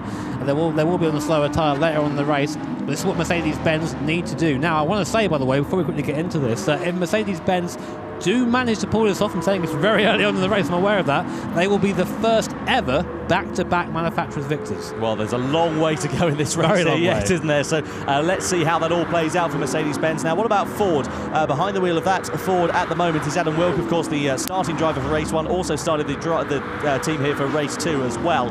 And doing good things behind the wheel of that car so far is Wilk, and closing up onto the back of Aston Martin. Look at Toyota, a little bit too deep on the brakes there into the bus stop. Does that allow Chevrolet to have an opportunity on corner exit? It's going to allow them to nearly pull along side by side as we come down this start-finish straight for position. Chevrolet, as we ride on board with them now on the outside line in towards the source, but they're already ahead by that corner and move over in the braking zone to take their normal racing line and take away 6th position from Toyota. And BMW in, Tom.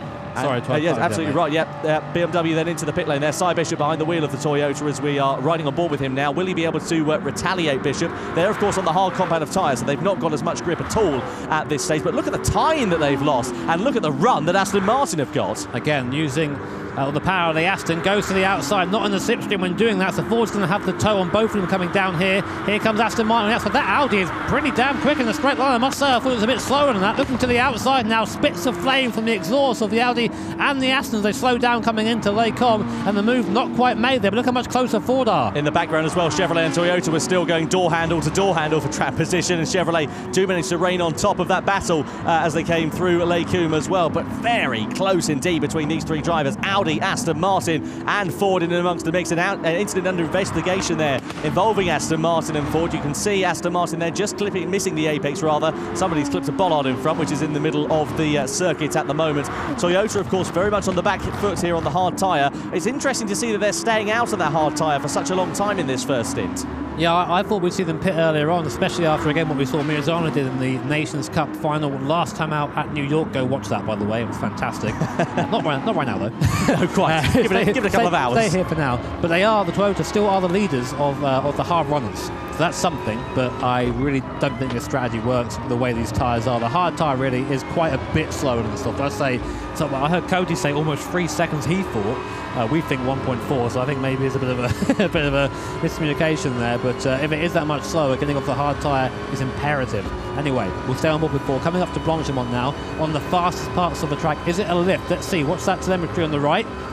Yeah, big lift there through there, not quite flat. The dirty air in front has something to do with that. These GT3 cars do have enough downforce that following this close will definitely produce some push. You might know that term from your oval racing, which is basically understeer, but it does help you in a straight line, of course, in the draft. In the mirror you can see as well, Toyota and Chevy. That must be a bit of a scary view. Yeah, quite. So they'll be flashing the lights down that straight, won't they? Over the timing line we go then to start lap 4. Mercedes increasing their advantage out in front. 3.6 seconds it now sits at. You can see our different languages of commentary that we've got here at Salzburg as well. We've got German, Spanish, French, Portuguese, Italian. There are the Italians, Emilio and Andrea.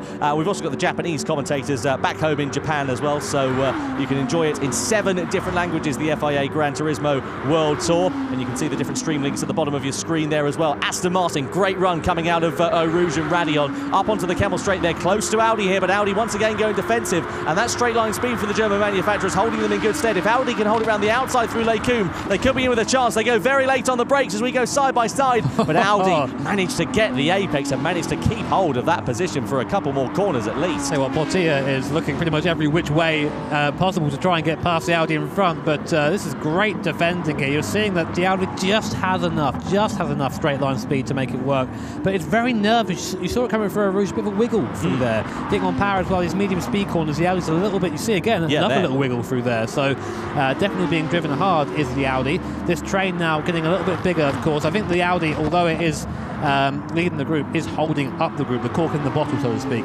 Yeah, seems to be the case there. You can see this train of cars, as we've mentioned numerous times, still following on because of Audi. And I wonder if Aston Martin, how much of a gap they would be able to pull out over Audi if they were only able to get ahead. The unfortunate thing for Portier here and behind the wheel of the Aston Martin, he's having to attack, of course, the Audi in front, but he's also having to keep an eye full of his mirrors because he's got a face full of Ford with Adam Wilk trying to find his way through.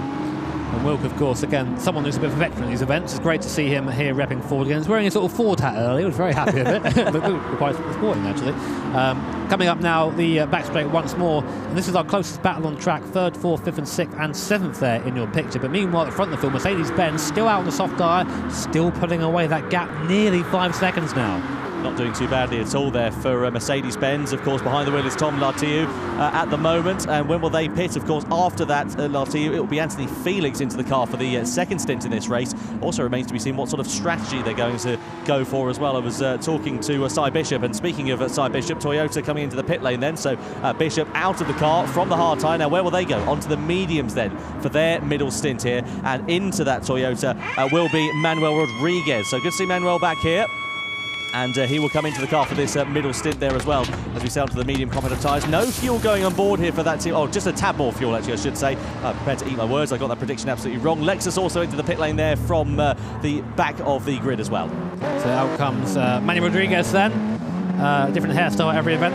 It's Manny Rodriguez. Here we go then. We'll go back to this battle at the front. There are the tyre strategy, what we think will happen, or how long they're good for, so to speak, but no one really following that and trying to use the soft and medium tyres for as long as possible. The backfire noises as we come in there into lay com, spitting flames in the back of these cars. It's 3rd, 4th, 5th and 6th in your picture. Audi doing their best to try and hold back Aston Martin, Ford and Chevy, but it's getting harder and harder every lap. You can see the flame there. I love that effect. It's fantastic.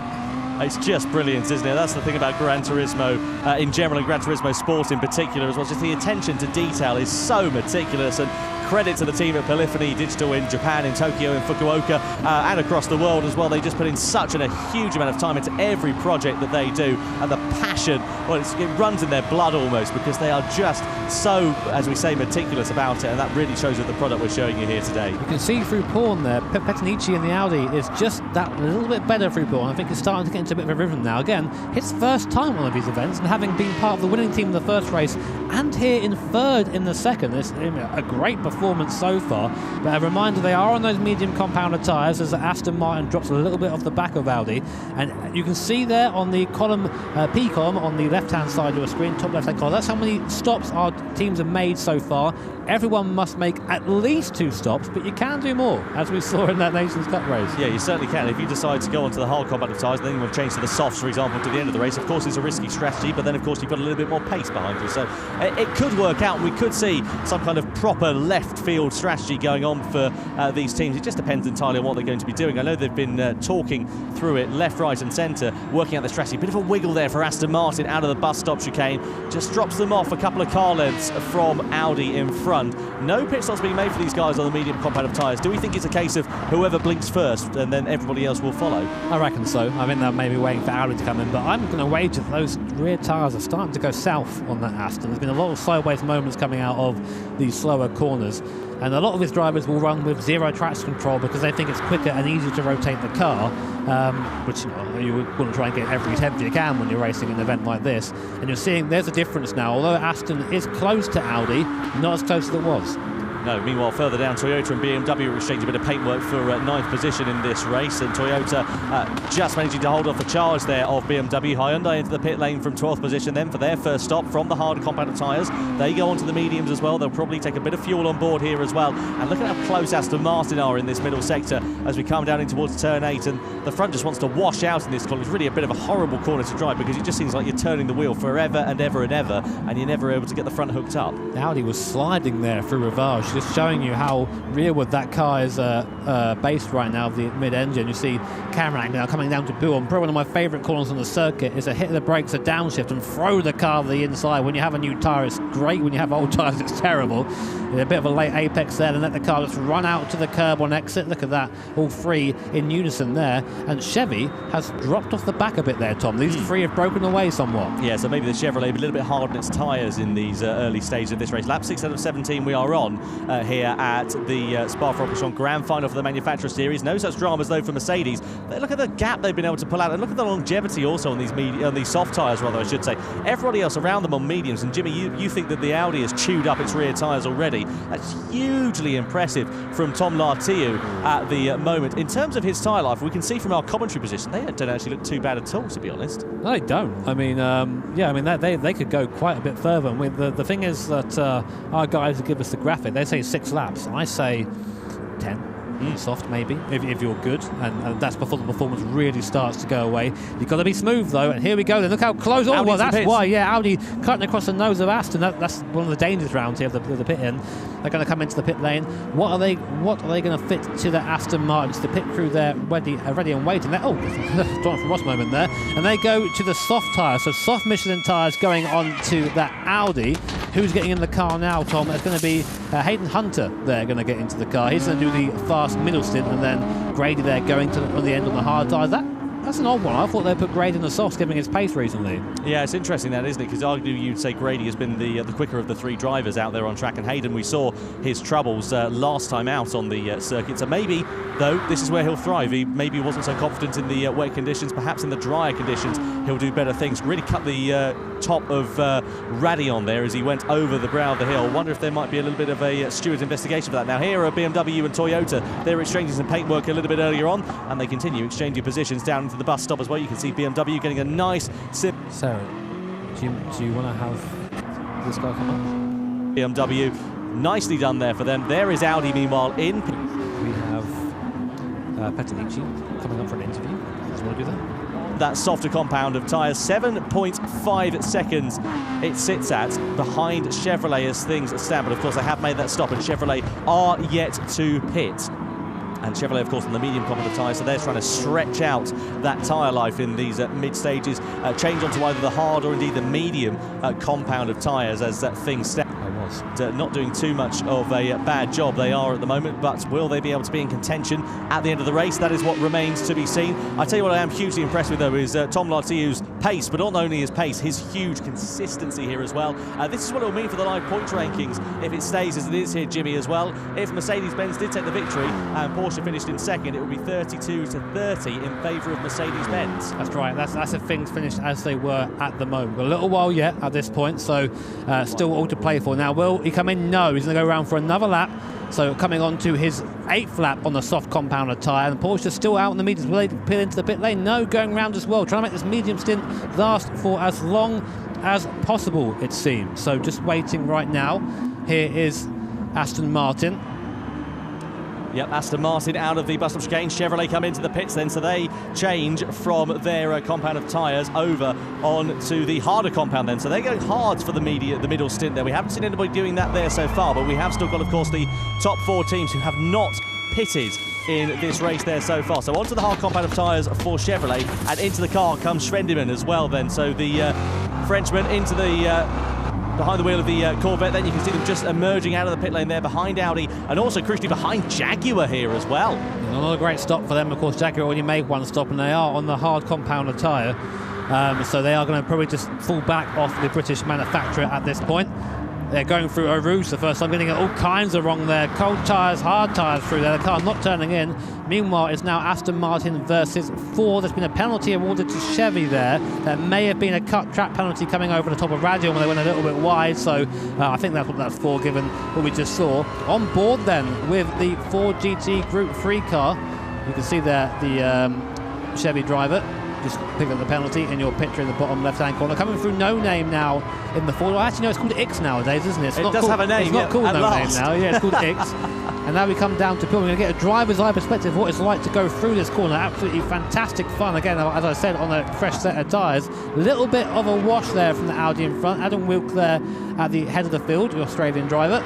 looking nice and happy at the moment. Yeah, not too bad there from Adam Wilk. Good to see him doing some good things behind the wheel of that Ford GT. We know his pace, of course, his fellow teammates, Martin Grasso and Armin Agakard as well. And we can see Mercedes ready for a pit stop here as well from the lead. They're on the softer compound of tyres.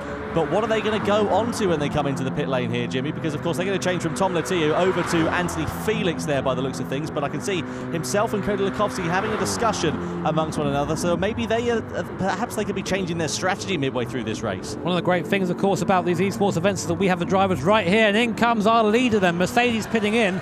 And Ant Felix is going to be taking over there from Mercedes and going on to the hard compounder tyre. So hard Michelin tyres being fitted to that Mercedes. This will likely be, I think, quite a short stint for Ant, and then we're going to see the car fueled up, whacked on those medium tyres, and of course it's going to go to the end. Let's see what Ant can do. Aston Martin, Ford also into the pit lane there as well. Ford going on to the soft compound of tyres for their mid stages. Aston Martin going from the mediums to the hard compound in their first pit stop as well. So everybody has now made a pit stop here in this race. Where will they emerge, and what sort of complexion will it have in the change for this race then? So Ford onto the soft compound of tyres. They will be very quick in this mid stage here. Now, what are they going to do in terms of fuel? They're taking a bit of fuel on board here as well. Aston Martin emerge out of the pit lane then into second position. Audi there in third, Porsche in the race lead on the medium compound here, but there's still plenty of time for things to change. Very long stop going on there for Ford. So you see in the bottom left-hand corner of your screen the fuel consumption that we have around here. Tank capacity is 100 litres, so you want to try and get as much in the car as possible.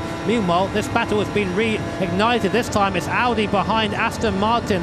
And Audi pulling past the Aston in a straight line. It's going to have the grip round the outside on that soft compounder tyre. Easy pass. There you go. There's the difference in tyres right there. Absolutely. Mercedes-Benz with a penalty there in the background, so they've obviously exceeded track limits, presumably going over the top of Eau Rouge and Raidillon by the looks of things there for Mercedes. That's not the start of Anthony Felix. Yeah, 0.5 per second, so it's definitely a track limits penalty there for Mercedes. But that is not the news Anthony Felix wanted, especially with the flashing lights of the BMW behind of Coque Lopez, who is bearing down on them. And the BMW, of course, here, Jimmy, they're on the softer compound of tyres, so this could be potentially a big upset here for Mercedes-Benz. I think Cody's already getting ready. He's just gone to get his gloves on and back up to the stage. So I think we're going to see Ant come right back into the pit lane. You only have to do one lap as a drive round. That is a minimum driver time. It's one lap. So I think we might be seeing that happening now. Of course, Mercedes-Benz with that 0.5 second penalty. BMW in the background on the soft compounder tyre starting to come back through the field, and that's what BMW need. They had a poor start here, a poor first race, and right now we have Coque Lopez at the wheel of that car. We know how quick the Spaniard is, and he is absolutely eating up the gap to the cars in front, as you'd expect, given he's on the softer compounder tyre. Yeah, Lopez driving like a man possessed at the moment through the right-hander then.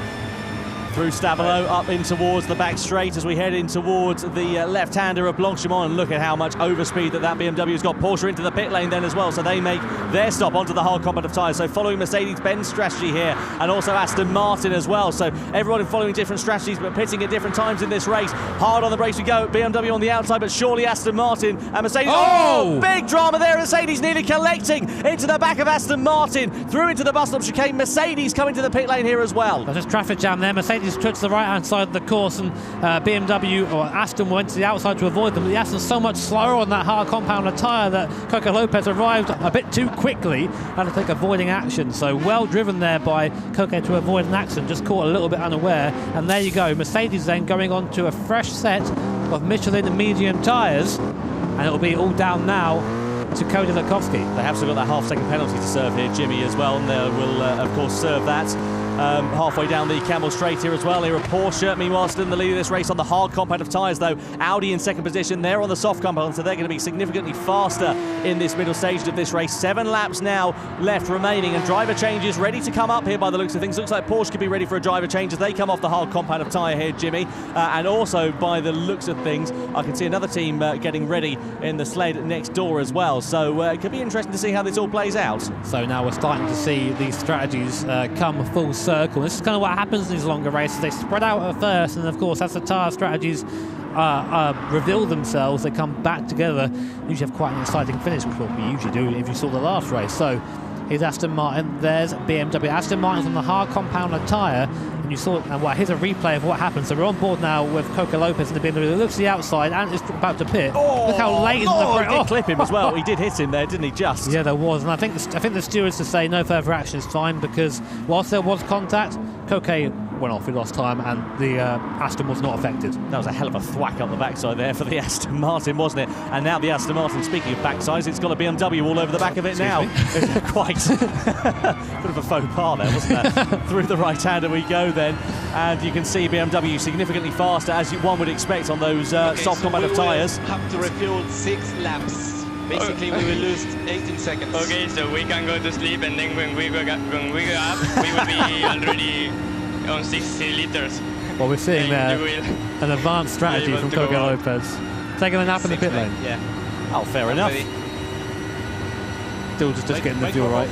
Leaders into the pits, Porsche coming to the pits, they're going from the hard to the soft compound. Here come BMW down the inside of the bus stop, through into third position, but BMW immediately pit afterwards as well. So through into the pit lane, Coco Lopez will be out of the car, and then into the car will be Nicolas Rubelar for the final stint for that team there then. Now what about Porsche here as well? They go onto the soft compound of tyres, and they, of course, this is their second and final stop, so they're going to try and do the 7 laps on the soft compound. They'll be pretty confident about their tyre life. Toyota, Chevrolet, Audi, all in the pit lane, so Audi on the hard compound of tyres to the end of this race here, Jimmy. So that is going to be a struggle. Yeah, I would not want to be in that position right now. Grady, of course, on the Audi on the hard tyres. We know how slippy that car is. It's going to be even worse on that hard compound. So let's see where everyone is now. We've still got a couple of stops left. Aston Martin at the front, Ford as well, Peugeot. Let's see what happens. The thing is, because it's double points here, Jimmy, as well, Audi, they won the first race, so if they can just at least finish on the podium here in this second race, they'll be in really good contention to do that, but they're going to get mugged by Peugeot coming out of the pit lane. That is the last thing that Martin Grady and Audi wanted, because now that's another car they've got to try and tackle at the top of the Kemmel Straight. But of course, Peugeot are on the quicker compound. They're on the medium compound of tyres here. That really puts the German manufacturer here on the back foot. They've got another car to contend with and a car in front that's on quicker tyres. Well, let's have a look right now and see who has pitted. Right now, this is looking very strong for Mercedes. Porsche do have the tyre advantage, but they are 11 seconds down the road. It's going to have to be an absolute hell of a drive from the Porsche driver, Sugawara there, to try and reel that back in. And I think at this point, it's Mercedes' race to lose. Well, you called Sugawara feral earlier, Jimmy, to be honest. I called Yamanaka. Oh, Yamanaka feral. I do apologise. Well, speaking of feral, he is in the car right now on the soft compound of tyres, so keep an eye out for him. Yeah, he could be pretty feral in this race. Let's keep an eye out for that then, as you say. Jaguar there in 6th position. We've hardly spoken about Jaguar actually over the course of this Manufacturer Series evening. They, of course, have made 2 pit stops in this race so far. So it's Kenny Konomos who is behind the wheel of that machine. And on the softer compound of tyres, they're not looking too bad actually in these mid-stages of this race. So I wonder if they could potentially spring a bit of a surprise in the latter stages, maybe follow Porsche through as they make their ascension through to the front of this field. What we need to see really is these last pit stops be made, and then we can find out and know where everyone is. It gets kind of confusing up here in the comments box, and for you guys down there when you see so many different pit strategies, where is anyone? So I mean, what I can tell you though is Mercedes and Porsche are in the strongest positions, and now in comes Aston Martin. They're going to be on the soft tyre for their last stint. I wonder. Look at that, 8 litres of fuel though. They really stretched that out. Lexus, 2 litres of fuel as well. So we'll see where these guys come out the pit lane afterwards, because both Aston and Lexus are going to be on that softer compound of tyre. It just depends on the gap to the guys. There's going to be a big fuel stop now, and they're going to just drop down the field. You're seeing that now. So really, I think they're both out of contention despite being on that faster compound of tyre. Let's see what Cody's got. Cody has the tyre disadvantage. He is, again, head of the field. Ford, Porsche, Jaguar and Toyota, with the aforementioned feral Yamanaka, as we were saying there, are in pursuit. So all the pressure right now is on the Australian driver. Yeah, we do say that feral with good grace to Yamanaka. We know he's a very sporting lad. Very aggressive, very great driver. Yeah, absolutely. Really good to see him doing so well here in the World Tour events, and great to see so many nations represented as well. Speaking of nations, of course, we've got Nations Cup action to bring you tomorrow. Hyundai in the pits then for their second and final stop in this race. Look at Jaguar trying to attack against Porsche on the outside through as they come through Lake Coombe, not quite close enough to mount a challenge on the Porsche at the moment. Are they struggling a little bit, Porsche here, or have Jaguar and Kenny Konomos just got it all hooked up? This is where the mid-engine car can come back to bite you. The tyre wear at the rear can come in quite quickly. and you'll end up having a car that slides rather than has nice traction coming out of corners. And then conversely, in the front engine car, you get more understeer, so the front tyres are more likely to go first if you can control that. I mean, I'd rather be in the Jag right now, if I'm completely honest. But we'll see. This could be a great opportunity for Jaguar to get some points here. You know what I would love to see? A live point standing. Yeah, I really would as well. Keep an eye out. Hint. Quite, yes. Thank you, Mr. Director, in advance. Lexus there with a penalty by the looks of things. 0.6 of a second they are behind Chevrolet in 10th position rather for Lexus at the moment. Chevrolet there just ahead of the road of them in 9th, but that looks like it probably is for exceeding track limits for Lexus. Either way, disappointment for their weekend. Disappointment all round, really. It's not been anything to write home about at all in the Manufacturers Series. Let's not forget, of course, they're on the podium last time out. And of course, our champions from last year as well. It's not really been a year to remember for these guys, aside from that one-off podium at New York. On board now with Toyota with Yamanaka. Let's see what he can do. Yamanaka has given us some of the most sensational driving I have seen in these events. There he is now. And I would not like to have him in my mirrors. I've got to be completely honest with you. So in front of him, Jaguar and Porsche very late on the brake. Seems to gain so much time. He's trying to fight the rear of the car from coming round, likely running quite a rearward brake bias there into the brake zone. That's what kind of gives that behaviour to the car and closes up quite a bit. A couple of attempts there at least on the Jaguar and Porsche in front. So through into the first corner we go, lap 30 and L17. This race is about to unfold with massive drama, I can guarantee it, because you can see how much the gap is closing between Ford and Mercedes-Benz for this race lead. 4.3 seconds it sits at now. Let's keep an eye on that and see how that develops over the next few laps, see whether Mercedes are going to come under a bit of pressure. It's increasing though on this lap, so maybe Mercedes made a bit of a mistake on that last lap. Penalty for BMW there in P8 as well. Haven't seen that's all about. Haven't seen an incident being under investigation, so presumably that is another track limits penalty being held there for them. And you can see the overspeed here. Look at Toyota there on the outside. Jaguar now in the slipstream as they come down towards Lake Coon. Porsche on the defensive as they head into that corner there. Bit of a miss of the apex there, but they gather it up in time for the second half, and now it becomes nearly a three-way scrap for position. But also, of course, as we said, Jimmy, Yamanaka is looking like the man to beat here.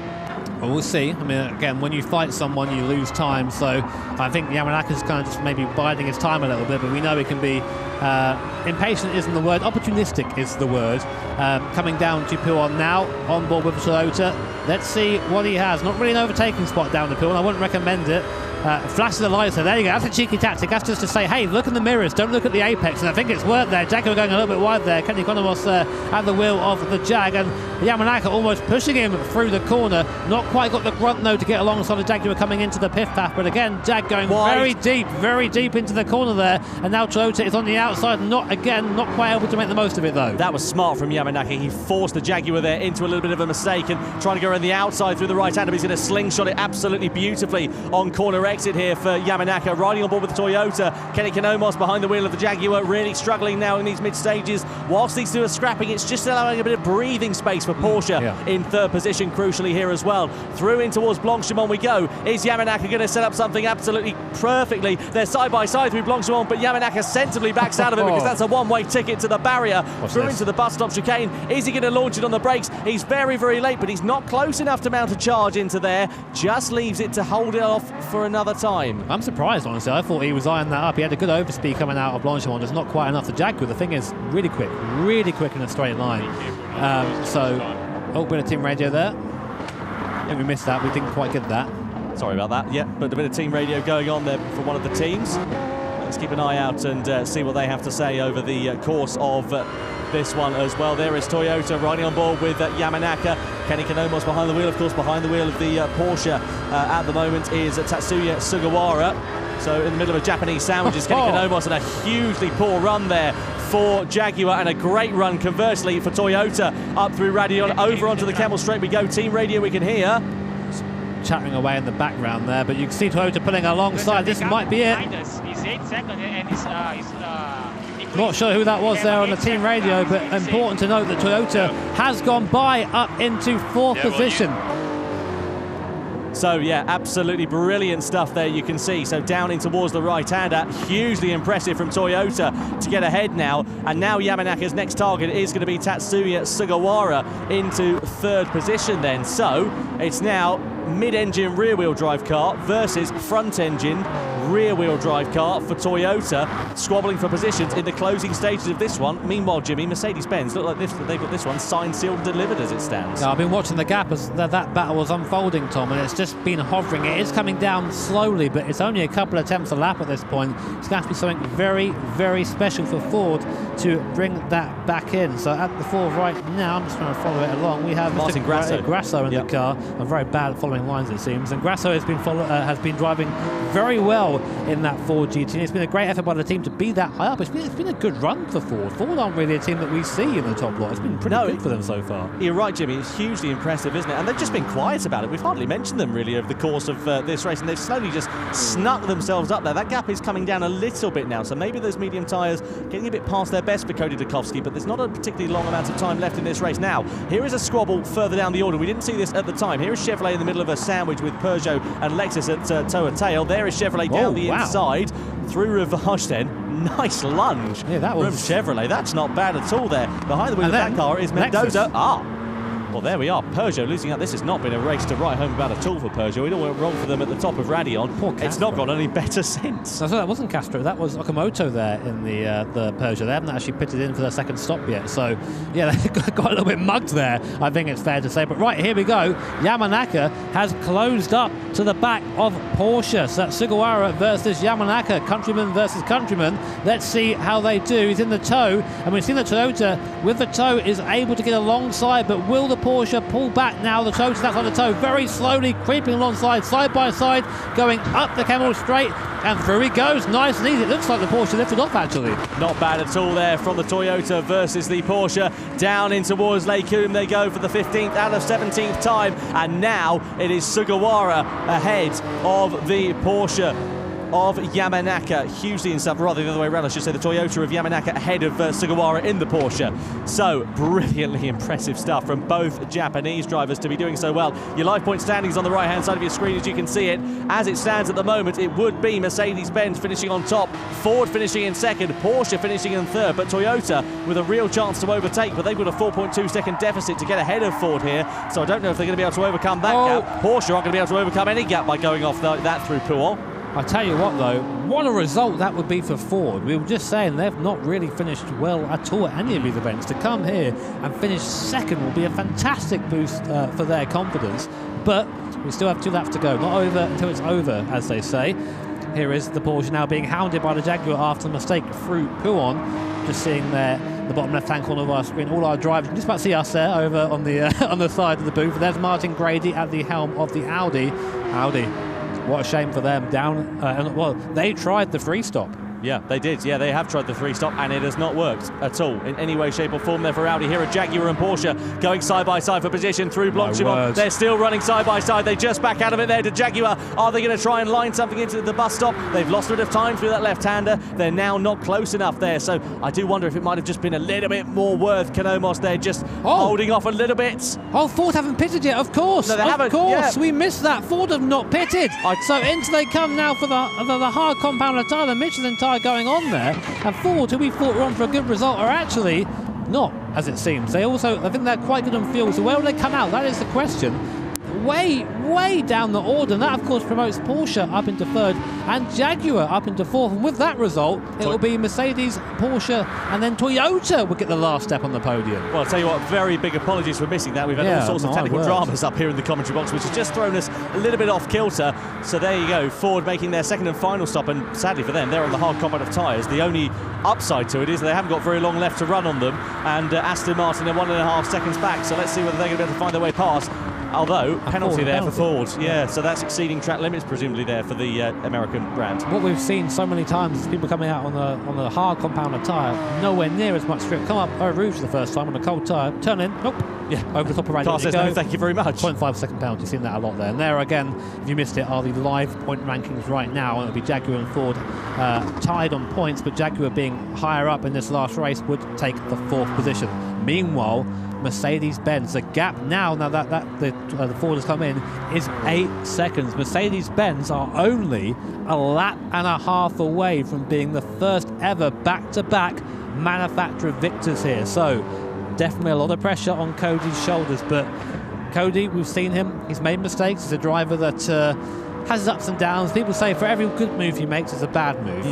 This race has been one big good move, and hopefully he can continue all the way to the flag. Yeah, he has been subject to a lot of criticism as Cody Lukowski following the drama we had last time out in New York. Great to see him turning his fortunes around, putting that to the back of his mind and just getting on with the job in hand, really. And a great job from all the team. And you know, some might say, well, Ant Felix, has he contributed to the team? He only did one lap on the hard tyres, but of course he has. He's been involved in the race. He was part of a crucial strategy that the team all paid off, and it's a huge team effort for them all to be involved here. And he's one of the reasons why this team is here. He qualified the car in America, in the American region, to get here. So it's very much as much his victory as everybody else's. As we come on to the final lap here at Spa, Mercedes-Benz have an 8-second lead over Toyota.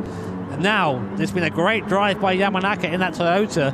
Absolutely fantastic, and we don't expect anything less from him. That's what Toyota needed. They needed that aggression, and look where it's got them, second place. Aston and Ford are squabbling for paint in 5th position, and also, of course, a position in the standings there as well. So keep an eye out for that. They're on the final lap, just 0.3 of a second separating those drivers as well. But what an absolutely brilliant race, as you say there, Jimmy.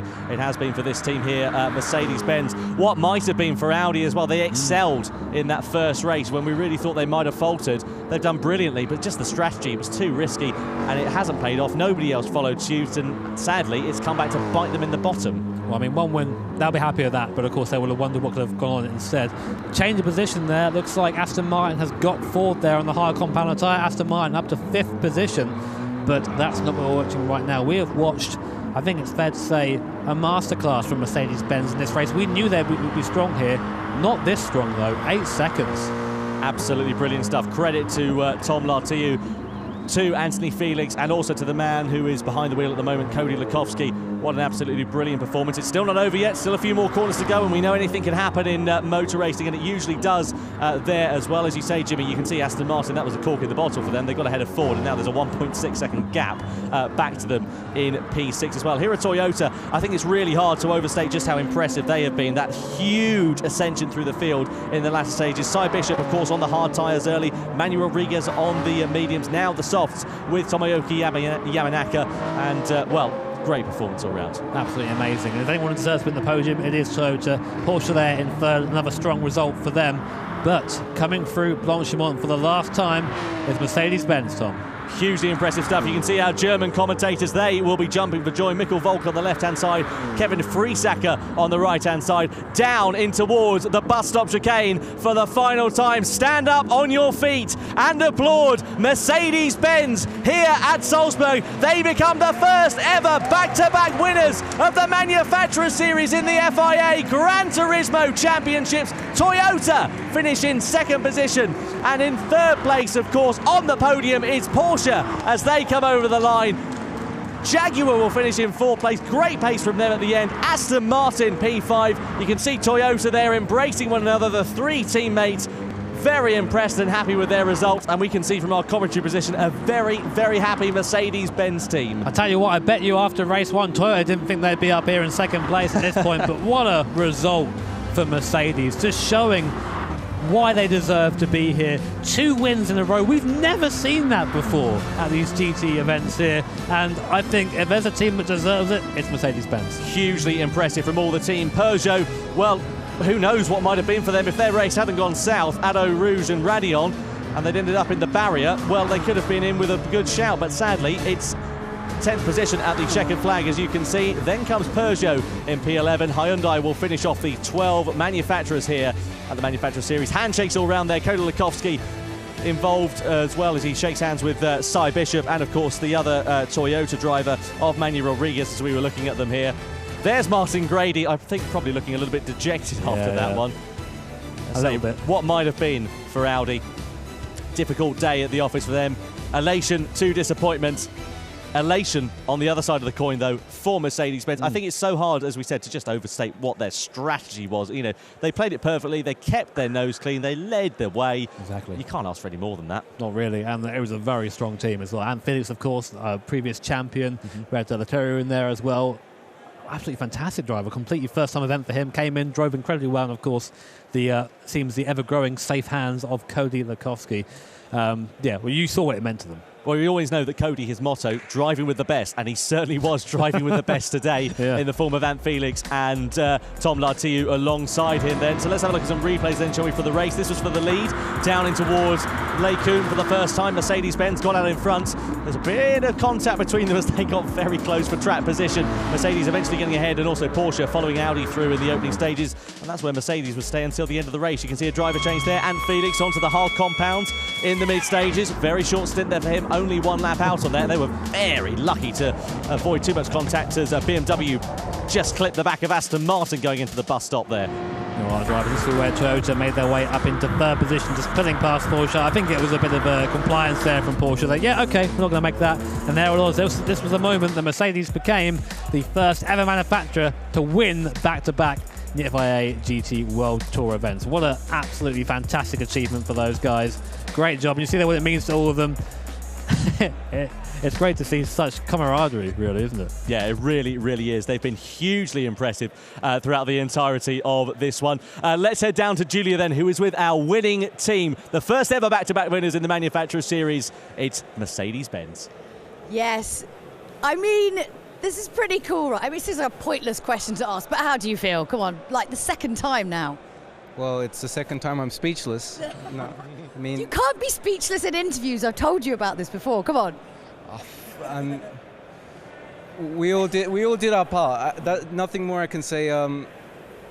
We just did everything to the letter. Yeah. We never missed an opportunity. Yeah. We took every chance we could have. We risked everything, and it just came out in flying colors at the end. I couldn't have been happier. I mean, was the strategy from the start, because obviously, you know, you're only doing like 1 lap there, like what was that the strategy from the start, or was that kind of done on the fly? No, that was the strategy from the start. Yeah. We had practiced earlier and we didn't notice how much slower the hards were, so it's just a team effort. Someone being able to accept the fact they're only going to do 1 lap, knowing that it is the best strategy, and that's what this is. It is a team effort. But you know, they couldn't be here without you. Right, so right. You know, absolutely. I mean, how do you feel about the new kind of manufacturers series structure? Were you enjoying, you know, getting to kind of race more as a team? Well, I think this structure is interesting, to say the least. I mean, yes, we have another chance to race as a team, to cooperate, to talk on the on the radio chat, to talk strategy and everything. But I think it's also nice to have individual races too. It feels like they're doing their part. That you're all doing your part though. You each have your moment, right? How do you feel now? Honestly, I can't describe how I'm feeling right now. I mean, after what happened earlier in the year with championship on another game, which I happened to lose, and it was like a true heartbreak. So coming into Gran Turismo, first event, and then I happened to win with 2 incredible teammates. Just sweet story, actually. I mean, it's not bad, is it? It's not bad at all. All right, so big congratulations. Go relax, you guys. I'm going to chuck it back up to Tom and Jimmy for the race standings. Yeah, thank you very much indeed there, Julia. Great to hear. Great to see the emotion of the Mercedes-Benz team after that one as well. Let's take a look, shall we, at the final race standings then after that one for the grand final of the Manufacturer Series for World Tour 4 here at Salzburg. So, Team Mercedes-Benz, Jimmy, on top. There you go then. Official results. Mercedes-Benz are your second team to win an FIA GTC Manufacturers Series event. Team Toyota there in second and Team Porsche in third. Disappointment really, as we said, for Audi down in 9th position, only coming home in 9th. And here are the points then. So it's Mercedes are official winners, Porsche second, and Toyota come home in third. Yeah, very impressive stuff there. Jaguar in 4th, Aston Martin down in 5th position, Ford in 6th, Audi, the winners of the first race in Austria, down in 7th position. What that might have been for them, then Mercedes, Lexus, and you saw the other teams as we looked a bit further down the order. Who was the standout performer there for you, Jimmy? Not in terms of the team, but in terms of an individual driver's performance. It's got to be Yamanaka. It's got to be. I mean, of course, the Mercedes guys all drove fantastically. I had to get to that point, but Yamanaka took a car that was a long way down the field and dragged it up into 2nd position. And as a result, they're on the podium again. Toyota back on the podium for, I don't know how many times that is now. And what do you think about the format? You know, it's a new format change here, of course, with the 2 longer races as opposed to the 3 individuals, then the final with all of the team members involved. What's your take on it? I think like it's both good and bad, if I'm being honest. The good part of it is, as Cody said, we're getting longer races, more strategy, more team radio, more cooperation. But for someone like Ant, for example, maybe not the quickest driver on the team, he got, what, 3-4 laps out of the entire series together because he was get in the car, get out, because he had to be in the car. So maybe I would recommend a minimum drive time of longer than a lap. Sure. But hey, no, I'm not. I'm just a commentator. Well, the thing is, we saw an oddball strategy, didn't we, from Audi? You know, they went for the 3 pit stop, and it, as you say, didn't pay off, did it? You know, that's the thing. And I think that's the thing as well. This is, of course, you know, this new format very much in its infancy. This is the first time we've done it. So I guess the more we do it, the better people will get at determining those strategies. And of course, then inherently, the closer the racing should become. It's good to try. I mean, sometimes it's easy to forget that, you know, we ourselves, we're new at this. We're doing our best to put on the best show possible for you guys at home. And I think that, you know, all these little tweaks, it'll end up in something quite special. Well, yeah, if it's to say, if anything else was a year and a half old, you'd still be on the old Farley's Rusks, wouldn't you? You know, we're out here broadcasting a championship. I don't know where that analogy Was that came product from. placement there, Tom? Yeah, it probably was, to be honest with you. We'll collect his check off screen now. Oh, well, yeah, quite. We're laughing all the way to the bank. Conversely, Audi, difficult day at the office. You know, we were talking about their strategy, and I don't know, you know, it just went wrong for them, didn't it? They didn't make the right strategy call. They lost out in the opening stages hugely on that opening lap. We saw them losing out to Mercedes and to Porsche as well. That put them on the back foot, and it was just a downward spiral. Well, they took what we thought some teams would try and do, which is take the Miyazono strategy from back at the World Tour event in New York, trying that free stop, but it just didn't work. You know, I think that Martin said to me before the race that he didn't expect the Audi to do very well at Spa. I would hope to do a bit better than that. Yeah, it didn't help with the strategy call, did it? That's the problem. And the thing is as well, when you look at the Nations Cup, you know, the racing is very different in those X2019s as we had in the Nations Cup. You know, the field gaps were completely different, so that inherently makes the racing and the strategy calls that you have to make differently. Yeah, I mean, it's a completely different car. Group 3 car, nothing like the X2019. So whilst that might have worked for the X2019, didn't work for that. But importantly for everyone, including Team Audi, they now know that. They didn't know that before. It's all about gathering information. Yeah, absolutely right. Well, we are ready then for the podium here for the Manufacturer Series for World Tour 4 of the 2019 FIA Certified Gran Turismo Championships. So please welcome onto the podium in third position Tatsuya Sugawara, Daniel Carmo and Tristan Bayliss of Porsche.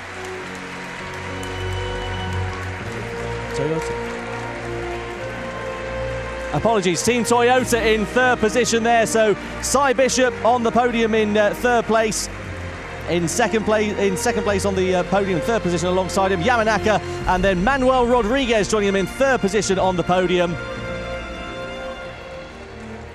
And in second place on the podium, Tatsuya Sugawara, Daniel Carmo, and Tristan Bayliss of Team Porsche.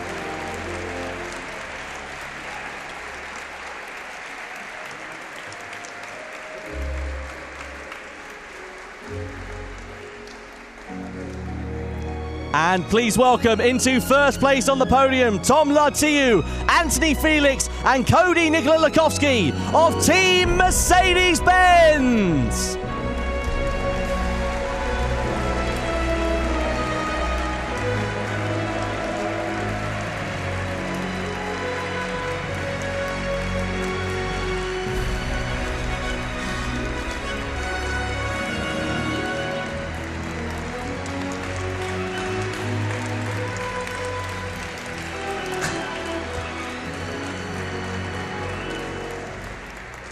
The drivers celebrating on the podium, please be upstanding for the national anthem of Germany.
Our top three manufacturers celebrating on the podium here at the Red Bull Hangar-7 in Salzburg. And now it's time for our third place trophies to be presented to our top three finishers by series producer of the Gran Turismo franchise, Kazunori Yamauchi.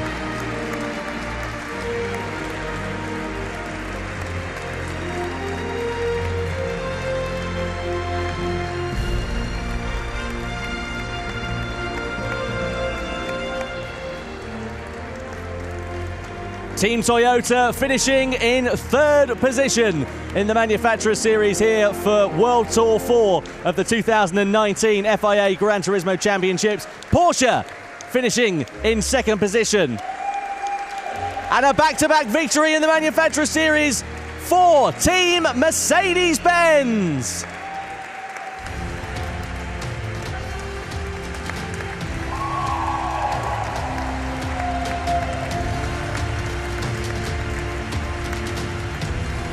And now the Tag Heuer watches being presented to our top finishing team of Team Mercedes-Benz here in Salzburg, Austria.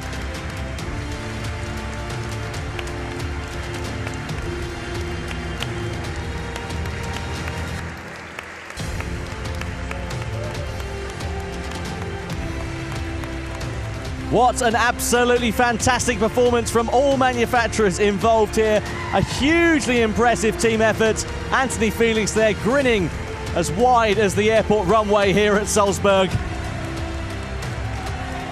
Cody Lukovsky also part of the Mercedes-Benz team. And of course as well, Tom Lartiu making his debut for the German manufacturer. And what a debut. What a debut. And what a smile there from Yamauchi-san. I think he's pretty happy with that one.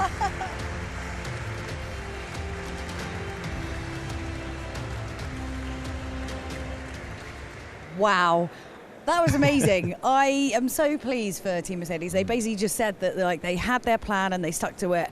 But what was most interesting was that they were saying just after we finished talking on camera was that they were changing that plan right actually up until the last minute. But then they just stuck to it and came through. And I mean, how do you feel? Like the new format really feels like there is that kind of chance to implement quite solid strategies. It's more working together now. I mean, that is the upside of this one. We discussed it a little bit before you came up, but it's just the upside is that the team now really has to work together to make sure the results come. And that's the thing that can happen, though. Sometimes you get a little bit cold feet at the end. There you go, big cheer going in the background. And they're cheering for cold feet, apparently. He loves it. But no, I've got to give him one of those watches. I need to go up there and win this myself, I think. Well, you just need to actually drive better then, don't you? A lot better. A lot better. I mean, how do you feel about the new structure? I thought it worked really, really well. Okay, sure, we didn't get as much on-track action in the final race as we're used to expecting, but in terms of strategy, in terms of how the teams played it, that was really interesting. We saw that real left field call from Audi. They made those 3 stops. It didn't pay off on this occasion at all. But, we could see teams trying that in the future. And as I said to Jimmy earlier on, the more this format works, the more they try it, the better they will become at determining those strategies. It's all an experience thing, definitely. But it's also quite nice to then make Manufacturer Series a little bit different from the Nations Cup. So, anyway, I'm going to prattle on. And speaking of the Nations Cup, we've got that coming to you tomorrow, where it is every driver for themselves. Right here from the Hangar-7 here in Salzburg. We can't wait. These guys are keen to go off and enjoy their win, and we're going to go and join them. But we will be back here again tomorrow with more of some of the best driving in the world on Gran Turismo. On the brakes, off they go through T1, off onto the AstroTurf, and they did very well. Side by side we come, Bailey struggling for grip. And Audi will drive the line and take their win here at Salzburg. Number 1, yes! Down in towards Lake Coon, Mercedes on the outside, Audi on the inside, side-by-side action, here come Porsche into the play as well, Mercedes into the lead. Stand up on your feet and applaud Mercedes-Benz here at Salzburg. Best of nothing! Woo!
Trying to short shift a little bit just to keep us going.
Team Toyota finishing in 3rd position in the Manufacturer Series here for World Tour 4 of the 2019 FIA Gran Turismo Championships. Porsche finishing in 2nd position.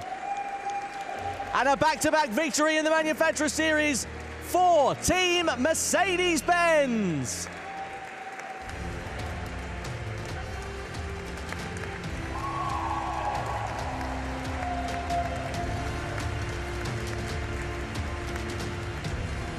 And now the Tag Heuer watches being presented to our top finishing team of Team Mercedes-Benz here in Salzburg.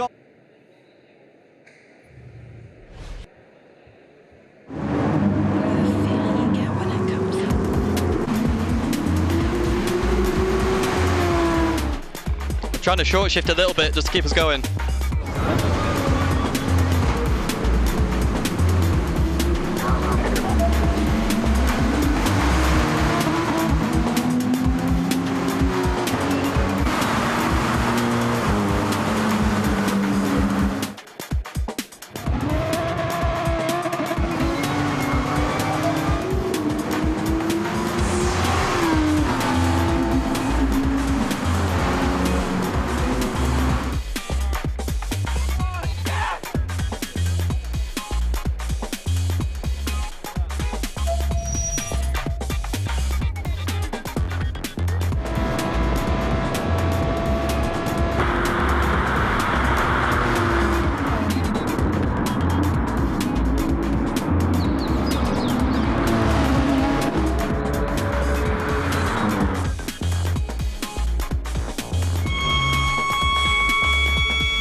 Team Toyota finishing in 3rd position in the Manufacturers Series here for World Tour 4 of the 2019 FIA Gran Turismo Championships. Porsche finishing in 2nd position.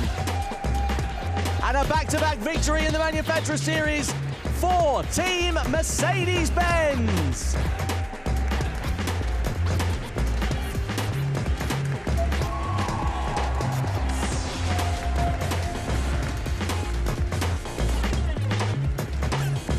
Now the Tag Heuer watch is being presented.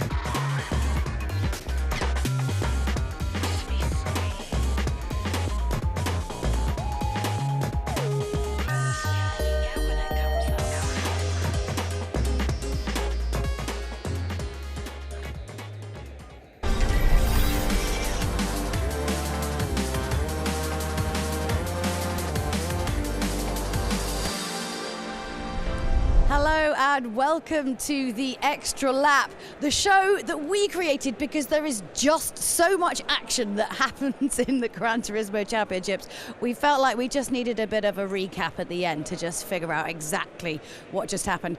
So we've just seen some incredible Manufacturer Series action today with Mercedes walking away again with the championship title, which is pretty spectacular. Talking to the guys, actually, it's been really interesting to see how they've been using their strategies and really sticking to them. And this kind of shake-up with the new Manufacturers Series is it's really interesting as well, because whereas before we had sort of 3 single races and then 1 final race where all the drivers switched around, this time round we just had 2 races, but in each of these 2 races each of the drivers had to race. So suddenly team, conversation over the radio and strategy all comes into play. And actually what a lot of the racers have been saying, it's sort of quite nice to have everyone kind of on your back about what the strategy is and sort of in your ear as you're racing to sort of take a lot of that pressure off. Because with single races it's great, but again you feel like your whole team pressure on your shoulders, whereas this time around it's kind of evenly spread out. So whatever your strategy, and whether that's Anthony Felix just doing a single lap because that makes the most sense to your team, that's what you're going to do. So in just a few minutes we're going to be tracking down to Tom and Jimmy, because they're going to have actually some of the representatives from the teams that have won and to find out exactly what that strategy is, because now more than ever these guys have really got to start thinking and planning how they're going to drive. You can't just get in the car and go. So let's find out from some of our winners. Let's chuck it down to Tom and Jimmy. Yeah, thank you very much indeed, Julia. Welcome down onto the floor here at Salzburg. Then it's the venue, of course, for our World Tour 4 event for the FIA Gran Turismo Championships. Jimmy Broadbent alongside me, and also we've got position top 3 teams from the Manufacturer Series. Cody Lukowski from Mercedes-Benz, Tristan Bayliss from Team Porsche, looking very proud there, and Sy Bishop on the outside from Team Toyota.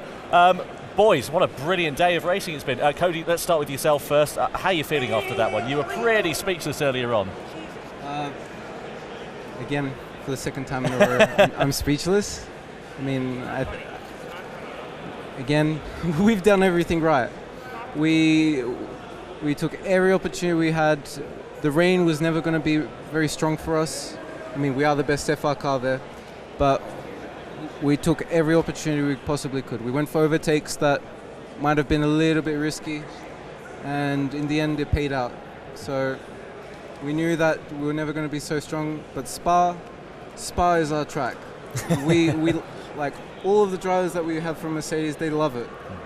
They can't get enough of it. They just can't wait to drive on it as soon as possible. And we knew coming into that race, we had a good car.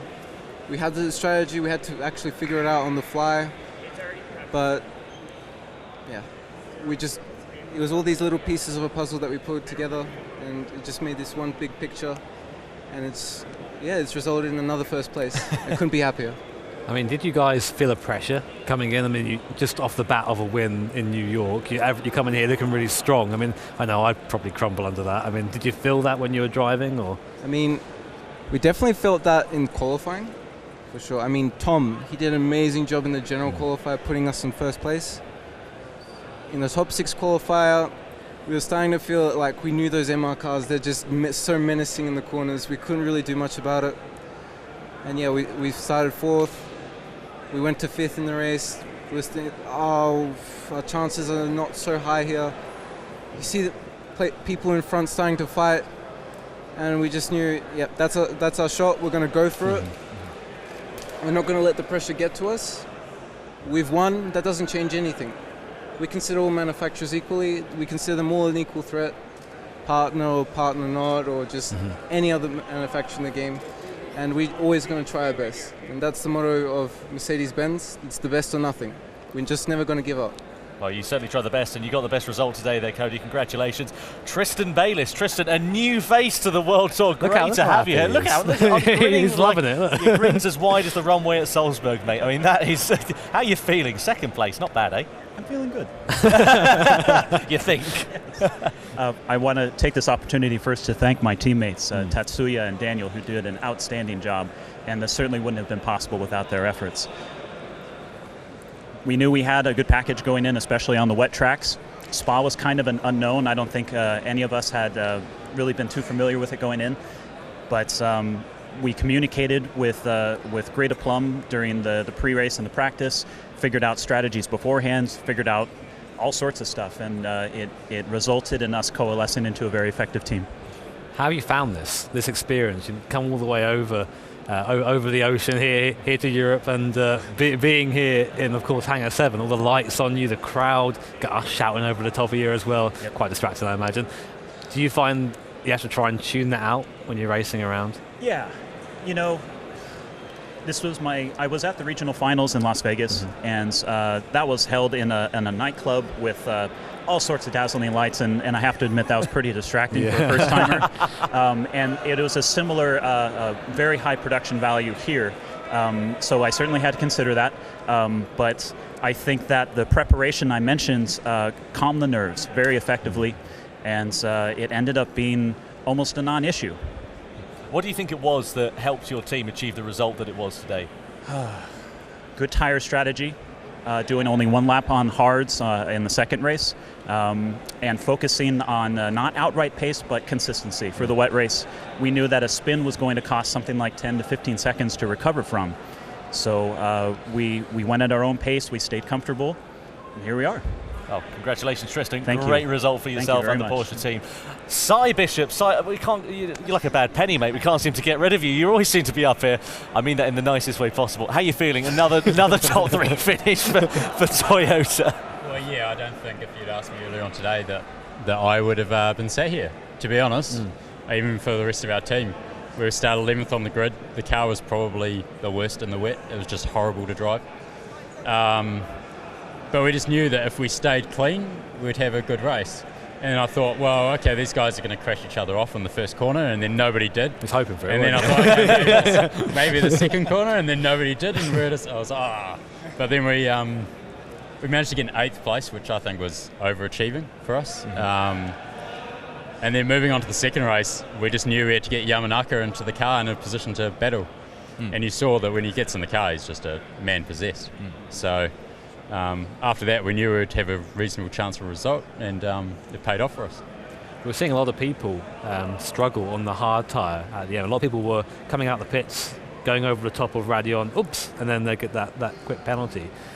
How was it on that hard compounder tyre? Because being at, you see how much of a difference that soft makes when you're out there. You know, Yamanaka on it looks like he's going around 2 seconds, 3 seconds that quicker, but in reality, he is going around 2 seconds, 3 seconds that quicker. Yeah, it's all about like minimising the time loss when you're on those tyres. It's not how fast you go; it's minimising the mistakes and making sure that you're not hurting yourself as much as possible. Our car is actually quite good on hards. Obviously, I tend to run the hards in all the sessions, so I've got a reasonable idea of how it works. Experience now, yeah. But through Eau Rouge, our car had quite a lot of grip, whereas I understand a lot of cars didn't, especially when I was following other cars. I could see how much they were struggling. we thought when we went in that running the hards would try and run them one lap and then pit straight away and get rid of them. But during the race, the way that the cars were positioned, I found myself sat in a position I could save fuel while not losing a lot of time, and I think that it showed in the end result. Oh, nicely done there, Si. And I mean, you say you've got that really strong result as well, and there's hard tyres, etc., etc. Yamanaka's pace, especially at the end of the race, was hugely impressive. He really surprised us. He's incredible, isn't he? I mean, you saw on the Nürburgring how fast he could go. He went from like 6th to 1st in a lap, and then you put him in the car here and he laps a second faster than any of us in the same car in the wet. And then we knew that as long as we had enough fuel for him to be able to unleash the pace, then we'd be great. And then, well, yeah, like you said, I think I said in Germany, and it's the same here. I'm just really glad that he's on my team.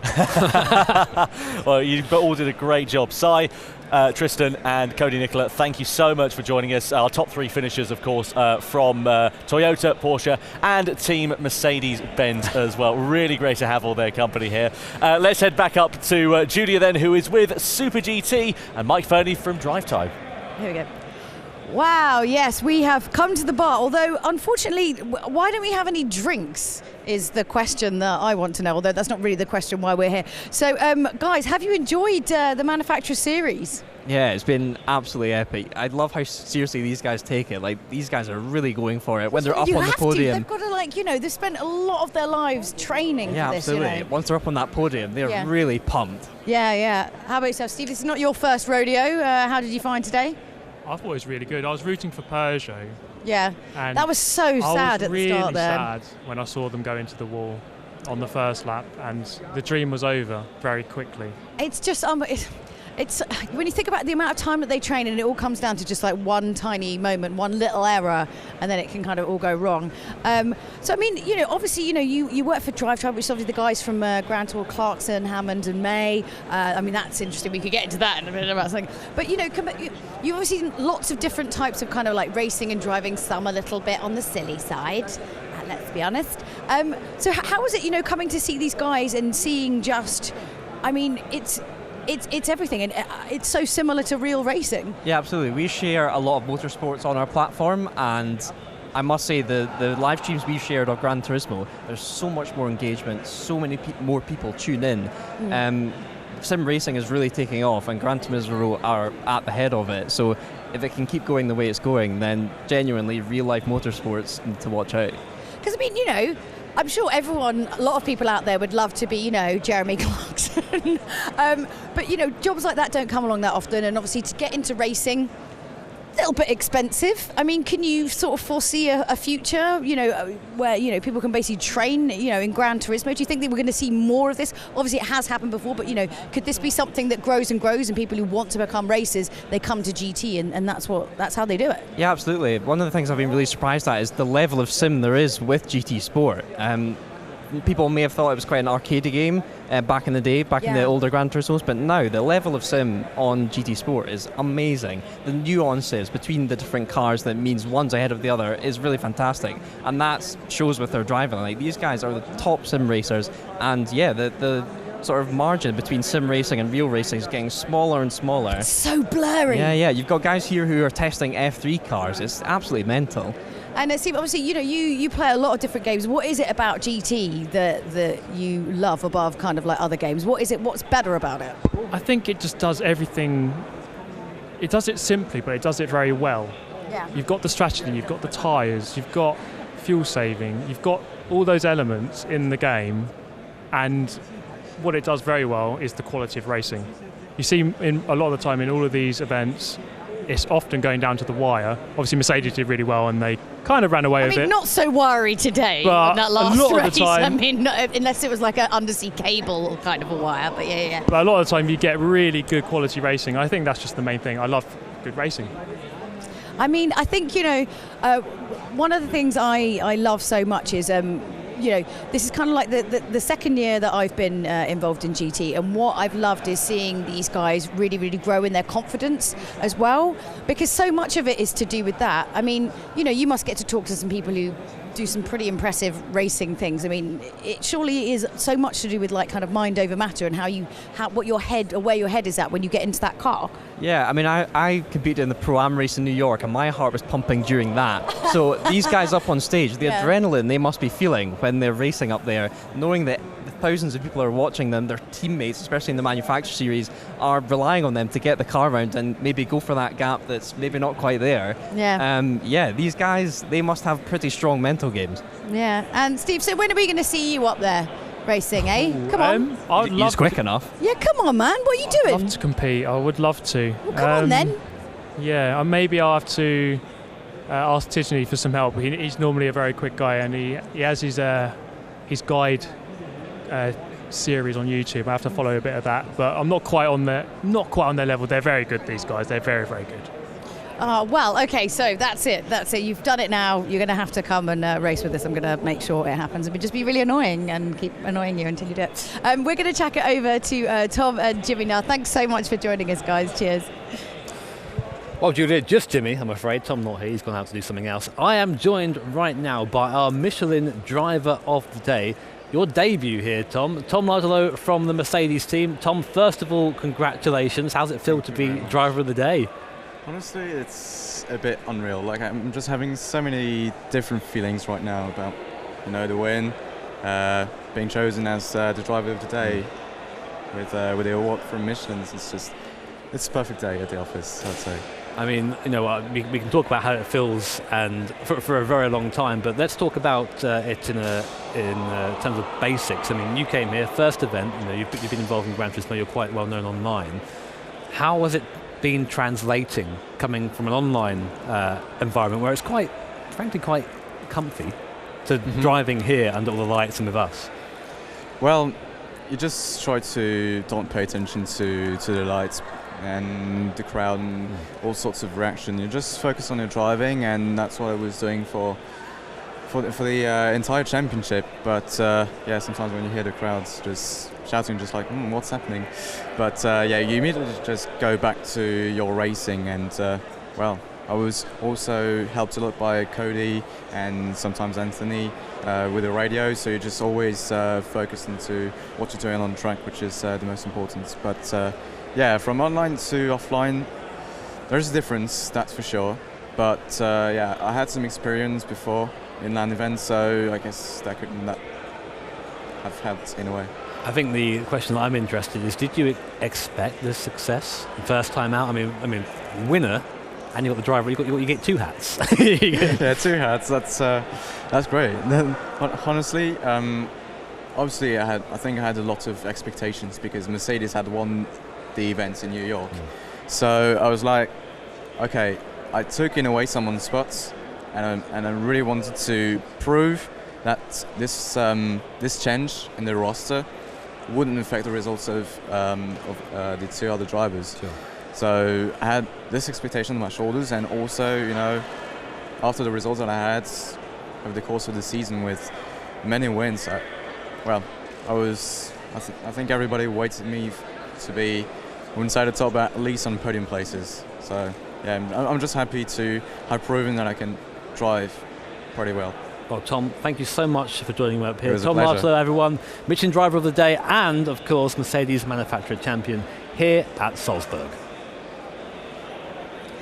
Well, it is the end of the day today. I can't believe it. It's unbelievable. We've got our friend here who's colour coordinating his drink and his outfit, which I think is a pretty spectacular thing to be doing. It's been an absolute fantastic day of racing in the Manufacturer Series. Have you had a good time, Tom? I've enjoyed it, immensely. It's been brilliant, hasn't it? Great to see some different sort of elements coming into it. Great to see the team, Mercedes, on top again, doing exactly what we want to see. Fantastic racing, brilliant action, and more to come tomorrow. Absolutely. I'm loving how the strategy is coming into play, and these guys are really, really finding their feet and their confidence. But like Tom says, that isn't all the racing for this weekend. No, we are back tomorrow with the Nations Cup Championship, which is every man for himself. Getting in that car, putting your foot down and getting the wind in your hair. So we look forward to seeing you back here again tomorrow for the Nations Cup. That's goodbye from us.